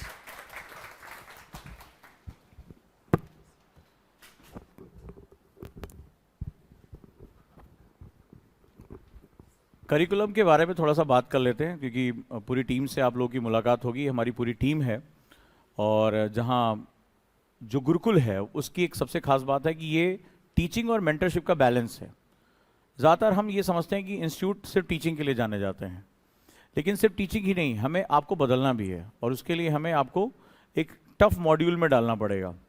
तो गुरुकुल का जो करिकुलम होता है वो बहुत ही टफ मॉड्यूल से होकर गुजरता है, और एक पर्टिकुलर शेड्यूल आपको फॉलो करना पड़ता है। इसके साथ साथ टीचर के साथ साथ एक पूरी टीम मेंटर्स की रहती है, जो आपकी डायरी चेक करना, आपके आंसर्स पे काम करना, आपका शेड्यूल मेंटेन कराना, द हिंदू और उसके क्वेश्चंस, आपके क्वेश्चंस। तो आप एक हर समय आप एक बहुत ही टफ मॉड्यूल से होकर गुजरोगे। आप आश्चर्य करोगे कि आप जब घर जाओगे तो आपको लगेगा शायद क्लास से छुट्टी मिल चुकी है और अब ज़्यादा कुछ करने की ज़रूरत नहीं है, लेकिन आपके घर पे आप 4 घंटे 5 घंटे में आप क्या पढ़ोगे, लाइब्रेरी में इसका भी मॉड्यूल यहाँ से जाता है, यानी वो भी, और उसमें आपको डे शेड्यूल दिया नहीं, आज आपको एक दिन में इतना पढ़ना है, और आप सोचोगे नहीं पढ़ रहे हैं, पढ़ें, कौन देखने वाला है, ज़्यादातर लाइब्रेरीज में ऐसा ही होता है। बट यहाँ जब अगले दिन आप आओगे तो हम पिछले दिन के होमवर्क से आपसे क्वेश्चन पूछना शुरू कर देंगे। यानी आपके पास ना क्लास में बचने के लिए कुछ है और ना घर पे बचने के लिए कुछ है। तो करिकुलम आपका ऐसा चलेगा कि कल आपकी जो है वो द हिंदू से लेकर मेंटरशिप की क्लासेस होंगी। हमारे सारे फैकल्टीज और सारे मेंटर्स आपके साथ जुड़ेंगे। कल जो आपकी क्लास होगी कि न्यूज़पेपर को कैसे पढ़ना है, एक साल में सबसे इंपॉर्टेंट टॉपिक्स कौन से रहे, वो मैं कल हम लोग पूरी टीम डिस्कस करने जा रही, मेंस में कैसे क्वेश्चन बनते हैं और न्यूज़पेपर को हैबिट कैसे बनाते हैं। ठीक है, न्यूज़पेपर को हैबिट कैसे बनाते हैं। आप लोग थोड़ा सा सर साइड हो जाएं ताकि बच्चों को देखने में आसानी रहे। तो ये बहुत ही इंपॉर्टेंट एक जो है वो फंडा है जो आप लोगों को समझना पड़ेगा। क्लियर है? तो आप कल से जो आपका एक रेगुलर सेगमेंट और फिर मंडे से फिर मैं सिलेबस एनालिसिस पे आ रहा हूं, क्योंकि उसके बिना अब आप काम नहीं चलेगा और आपको अंदाजा हो गया होगा कि मैं क्या करने जा रहा हूं। ठीक है, मैं एक एक शब्द को तोड़ता जाऊंगा एक एक वर्ड के अंदर, फिर आपको लगेगा ये 4 पन्ने नहीं है, ये बहुत कुछ है। और जब ये सिलेबस की प्रक्रिया आपकी पूरी हो जाएगी, मैं बहुत ही ऑनेस्टी के साथ ये बात और बहुत ही आत्मविश्वास के साथ ये बात कह रहा हूं, न्यूज़पेपर आपका दोस्त हो जाएगा। आपको ये पता चल जाएगा मुझे यहां से क्या उठाना है, आपके बात करने का एटीट्यूड चेंज हो जाएगा उतने ही टाइम में जितने टाइम में आपका सिलेबस में आपकी कमांड करा दे रहा हूं। आज मैं दावे के साथ कहता हूं, आप जाइए और आप किसी भी अपने कलीग से बात करिए कि तुम मुझे वुमेन एम्पावरमेंट वर्ड के बारे में बता दो। बात कर सकते हो, आज ये बात पूछ सकते हो कि पावर क्यों नहीं यूज किया, एम्पावर यूज क्यों कर रहे हैं। हम पॉलिटिक्स के साथ पावर वर्ड यूज करते हैं, तो महिला के साथ हमें वाकई में उसको ताकत देनी है तो हम पावर वर्ड यूज करें। एक शब्द में बहुत कुछ बदल जाता है। अब आपको समझ में आपको आ चुका होगा कि शक्ति दी जाती है, हासिल की जाती है। एम्पावरमेंट एक प्रक्रिया है जिसको अपने बिना आप स्वयं के इन्वॉल्व हुए उसको हासिल नहीं कर सकते।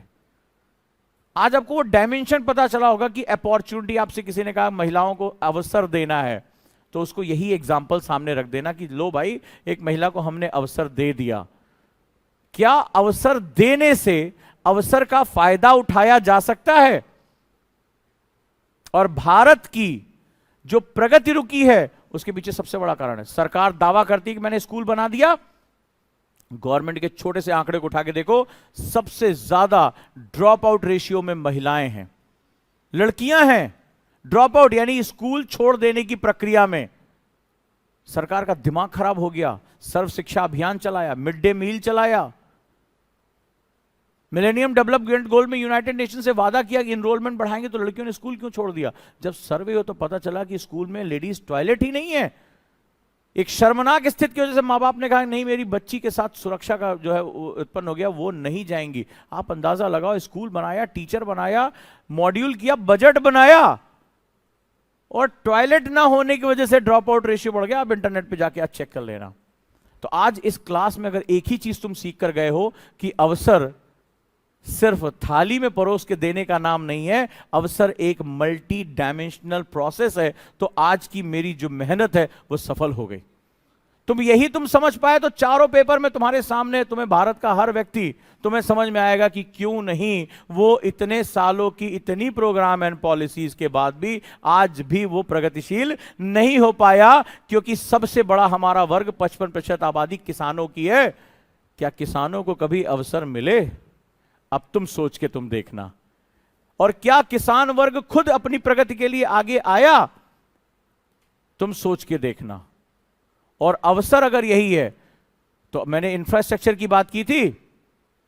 जितनी देर में हमारा किसान, कभी गांव गए होगे तो तुमने देखा होगा गेहूं काट के, धान काट के खेत में डाल देते हैं, होता है गट्ठर। क्यों ऐसा करते हैं? क्योंकि घर में रखने की जगह नहीं है, कोल्ड स्टोरेज नहीं है, और अभी मंडी में जगह नहीं है कि जब फलाने वाले की ट्रॉली बिकेगी तो हमारा नंबर आएगा, क्योंकि बरसात के दिनों में तो सड़क भी नहीं है। इंतजार करना पड़ेगा कि पानी सूखेगा तभी तो धान, किसी कोई गांव का होगा उसको पता होगा। मंडी में लंबी लंबी लाइनें पड़ी है, 3 वो अपने साथ खाने पीने का सामान, स्टोव लेके जाते हैं कि वहीं बना के खाना पड़ेगा क्योंकि लाइन में लगे हैं। कभी जाओ मंडी। और जितनी देर में हमारा ये किसान ये प्रक्रिया पूरा करता है, चीन अपने लोगों अपना गेहूं प्रेरी से और चीन से सारा धान गेहूं कट के बंदरगाहों पे लद के विश्व बाजार में बिकने चला जाता है, जितनी देर में हम ये सारी प्रक्रिया शुरू कर रहे होते हैं। कभी गांव में गए होगे, तुम्हें पता होगा थ्रेशर वाले को रिक्वेस्ट करना पड़ता है, भैया वो कहता है लाइन में है, अभी जो है फसल कटने के लिए इतना टाइम है। तो तुम मुझे बताओ कि भारत का किसान क्या विश्व मंच पर दुनिया के किसानों के साथ टक्कर ले पाएगा? ले पाएगा? आप गाते रहिए, मेरे देश की धरती सोना उगले उगले हीरे मोती, गाना आप गाते रहिए, उसको अवसर नहीं दे पाओगे। और जब तुम उसको अवसर नहीं दोगे तो किसान कौन है? किसान कहां रहता है? अंटीलिया में? हाँ, हो सकता है किसी हीरो की बेटी जो है किसान के रूप में बहुत बड़े जमीन खरीद ले। किसान हमारा कहां रहता है? गांव में। तो किसान गरीब होगा तो कहां की अर्थव्यवस्था गरीब हो जाएगी? गांव की। हमारे गांव बहुत प्रगतिशील हो जाएंगे। तो अब आपको समझ में आ रहा, अगर ये प्रक्रिया आपको समझ में आएगी, एक प्रश्न से दूसरी नॉलेज निकल सकती है, तो फिर आपका स्वागत है यूपीएससी में। और अगर आज ये क्लास में सीख नहीं पाए तो अंदाजा लगाइए अभी बहुत साल आपको लगने वाले हैं। अगर आज आप ये समझ गए कि कैसे एक शब्द से दूसरे ज्ञान की प्रक्रिया की शुरुआत हो सकती है, तो आप सभी का स्वागत है। लवासना का रास्ता यहीं से होके जाता है। आप सभी का बहुत बहुत स्वागत है। और मैं अपनी क्लास की शुरुआत में जाऊंगा कि जो प्रश्न नहीं पूछ सकता वो ज्ञान के सफर में कभी प्रवेश नहीं कर सकता। और प्रश्न पूछने का एक तरीका होता है और वो तरीका यहीं से निकलता है। और मैं आपसे कहता हूं कि सिलेबस आज आप जहां हैं लिखिए, ये सिलेबस खत्म होते होते यूपीएससी के लिए आपका एटीट्यूड ना बदल जाए तो आप कहिएगा। सोचने समझने का तरीका बदल दूंगा यहां पे, और मेरी पूरी टीम इस पर लगातार प्रयासरत रहेगी। सभी से आपको मिलने का मौका मिलेगा, बातचीत करने का मौका मिलेगा। बहुत से लोग रक्षाबंधन के बाद आना चाहते हैं, तो 5 सितंबर से वो उनके पास समय है, वो लोग आ सकते हैं। जो लोग संदेश सुन रहे हैं, सो रहे हैं, जाग रहे हैं, जैसे भी हों। लेकिन अगर एक बार आ गए गुरुकुल में तो सोच समझ के आना, मैंने पहले भी समझाया था, ठीक है? बहुत अधिक दबाव से गुजरना पड़ेगा। पहला अटेम्प्ट कब देना चाहिए?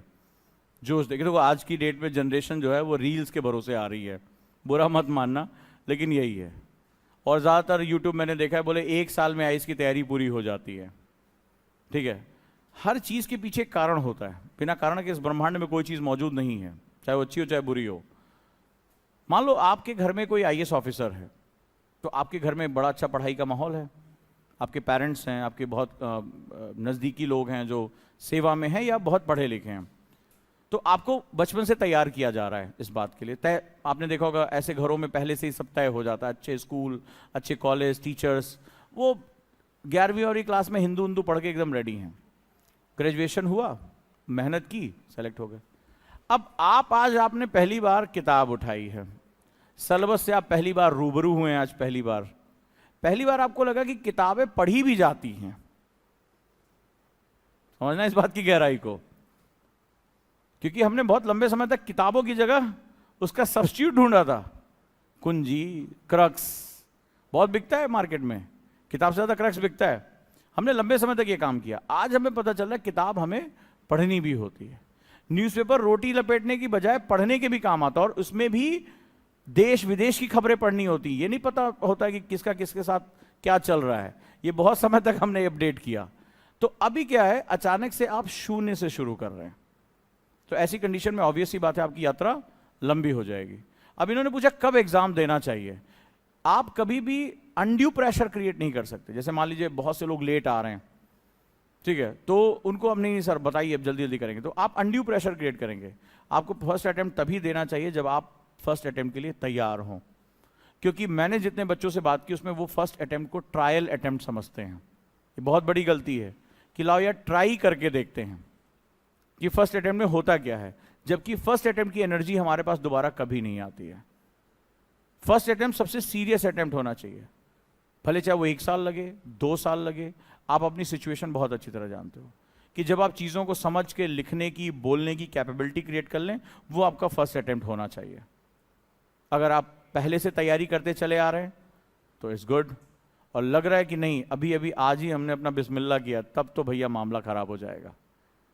तो आप खुद सोचिए कि आप कैसे एक्स्ट्राऑर्डिनरी चीज़ों को क्रिएट कर पाएंगे। सो ये एक बहुत ही ज़्यादा कॉम्प्लेक्स सिचुएशन हो जाती है। ऐसे में क्या होगा, आप जल्दी जल्दी करेंगे, इसमें नुकसान ज़्यादा होता है। नुकसान ये होगा कि एक बार हमने जो वो चीज़ गलत पढ़ ली ना, उसको सही करने में हमारा समय ज़्यादा खराब होता है, रेदर देन कि हम आराम से समझते हुए अच्छे तरीके से पढ़ाई करें। तो ये दोनों चीज़ें बड़ा मैटर करता है, क्योंकि हर स्टूडेंट की अपनी कैपेसिटी अलग अलग होती है। सो अगर आपका बैकग्राउंड कुछ इस तरह से है तो आप समय ना लें, आप कम समय में तैयारी करें। और आपको लग रहा है कि नहीं अभी हमने सब कुछ शुरू किया है, तो हमें उसको उतना समय देना चाहिए। ऑब्वियस ही बात है, ये संसार का नियम है और ये सबको पता है कि एक स्वस्थ बच्चा तभी जन्म लेता है जब वो 9 माह अपने माँ की गर्भ में रहता है, लेकिन अगर वो समय से पहले पैदा हो जाए तो उसके जीवन की संभावनाएं कम हो जाती हैं, और ज्यादा देर रह गया तो वो माँ के प्राण के लिए खतरा हो जाता है। तो ये जो समय का संतुलन है, जहां से हमने क्लास शुरू की थी, बड़ा महत्वपूर्ण है। तो प्री मैच्योर बेबीज नहीं बनना है भाई, दिक्कत हो जाएगी, जीवन का उसकी जो लाइफ सस्टेनेबिलिटी है कम हो जाती है। तो आपको किसी भी चीज में समय देना पड़ता है, जितनी बड़ी चीज के लिए आप आए हो उतना ज्यादा आपको समय देना पड़ेगा, और इसमें पूरे डेडिकेशन के साथ हर स्टेप को फॉलो करना पड़ेगा। अगर आपने कोई स्टेप मिस किया तो मामला साफ हो जाएगा। जैसे बहुत से बच्चे आजकल एक बहुत बड़ी गलती कर रहे हैं, वो मेंस को बहुत टाइम देते हैं, प्रीलिम्स को बहुत हल्के में ले लेते हैं। अब पता चला प्रीलिम्स में 98.6% बच्चे फेल हो जा रहे हैं। हर जगह एक परंपरा चल रही है। क्या परंपरा चल रही है? जाके आप कहीं भी जाके करिकुलम में चेक कर लो, पूरे इंडिया में एक परंपरा चल रही है कि पहले प्री कम मेंस के नाम पे मेंस पहले पढ़ाया जाता है। जनवरी तक ये चीज चलती है। जनवरी से बच्चों को होश आता है कि नहीं यार प्रीलिम्स का एग्जाम देना है, मई में पेपर है। जनवरी से हम अपना इंजन स्टार्ट करते हैं प्रीलिम्स की तरफ। 2-3 महीने में जब समय आता पता चला कि 13 लाख बच्चे तो केवल इसी स्टेज पे हैं, और फेलियर रेशियो कितना है इसमें? 98.6%। तो ये भी एक बड़ा गलत परंपरा हो जाती है। आपको हर स्टेप को बैलेंस करके चलना पड़ेगा। यही रीजन है हमने RFR शुरू किया, और यहां से डे 1 से RFR चल रहा है। एक तरफ हमारी फैकल्टी प्री कम मेंस लेके चल रही हैं, तो एक तरफ RFR चल रहा है, क्योंकि संतुलन बड़ा इंपॉर्टेंट है। आप कितने भी मेधावी हो, 4 महीने में प्रीलिम्स नहीं क्रैक कर पा रहे हो, ये बहुत मुश्किल है। और जिसमें देश का सबसे ज्यादा मेंस में, तो आप ये समझो कि केवल 14,000 बच्चे मेंस दे रहे हैं, लेकिन प्रीलिम्स में अंदाजा लगाओ 13-11 लाख लोगों ने एग्जाम दिया था। तो कंपटीशन सबसे ज्यादा कहां है? तो आपको ये संतुलन समझना पड़ेगा कि संतुलन क्या है। और गुरुकुल में हम यही सब चीजों का पालन करते थे। ध्यान से आपको ये चीजें तैयार, तो आपको जब लगे कि आप तैयार हैं, और इसीलिए हम इतनी टेस्ट प्रक्रियाओं से होकर गुजारते हैं आपको, तो आपको खुद अंदर से आवाज आने लगेगी यस वी आर रेडी। और जब अंदर से डाउट हो तो आप समझ लेना कि अभी आपको हाथ नहीं डालना है। अनटिल अनलेस जब तक आपके पास ये केस ना आ जाए कि अब आपकी एज ही खत्म हो रही है, तब तो वो कहते हैं ना कि डू और डाई, वो that is a different thing. तो सोच समझ के आपको इसको तैयार करना है। लेकिन ये ध्यान रखना, यूपीएससी में हल्का फुल्का कुछ नहीं चलता है। यूपीएससी में आपको जो भी आपके हाथ में है बहुत गंभीरता से पढ़ना पड़ेगा। इसीलिए 51% लाने वाला यूपीएससी टॉप करता है। दुनिया का कोई यूनिवर्सिटी आपको याद है कि 60% से नीचे लाने वाले को टॉपर या फर्स्ट डिवीजन कहा जाता है? कोई यूनिवर्सिटी याद है आपको? 60% लाओगे तभी तो फर्स्ट डिवीजन कहलाओगे। और यूपीएससी का टॉपर के मार्क्स 51%। यही है ना? कैसा एग्जाम है? जिसको दुनिया सेकंड डिवीजनर कहती है उसको आप लोग टॉपर कहते हो। तो इस एग्जाम की कुछ तो खास बात है, वही बस समझ में आ जाएगा। और वो तुम्हें आज थोड़ा थोड़ा समझ में आना शुरू हो गया होगा कि इसमें कितनी लेयर्स हैं, वो तुम समझ गए। और मेरी उस लाइन को तुमने याद रख लिया कि इस यूपीएससी में तुम सिलेबस हो, और जिस दिन तुमने खुद को पढ़ना शुरू कर दिया उसी दिन तुम्हारी जर्नी वाकई में शुरू हो जाएगी। तुम सिलेबस हो, you are the syllabus. And when you are the syllabus, इसका मतलब है तुम्हें अपने प्रति क्या करना होना पड़ेगा? अवेयर होना पड़ेगा। और जब तुम अपने लिए अवेयर हो गए, बस तुम्हारी जर्नी शुरू। फिर लबासना बहुत आसान है, बहुत आसान है। वो तो सोए हुए लोगों के लिए मुश्किल है जो ढकेल के चलाए जा रहे हैं, ठीक है। जो जाग गया वो उसके लिए लबासना बहुत आसान है। सेकेंड डिवीजनल यूपीएससी क्रैक कर जाता है, कोई बहुत ज्यादा उसमें मैजिक नहीं है। So you are the syllabus. तो आज से खुद को पढ़ना शुरू करो। You are the unit of this particular syllabus. ये सब कुछ तुम्हारे लिए हो रहा है, ठीक है। Thank you so much.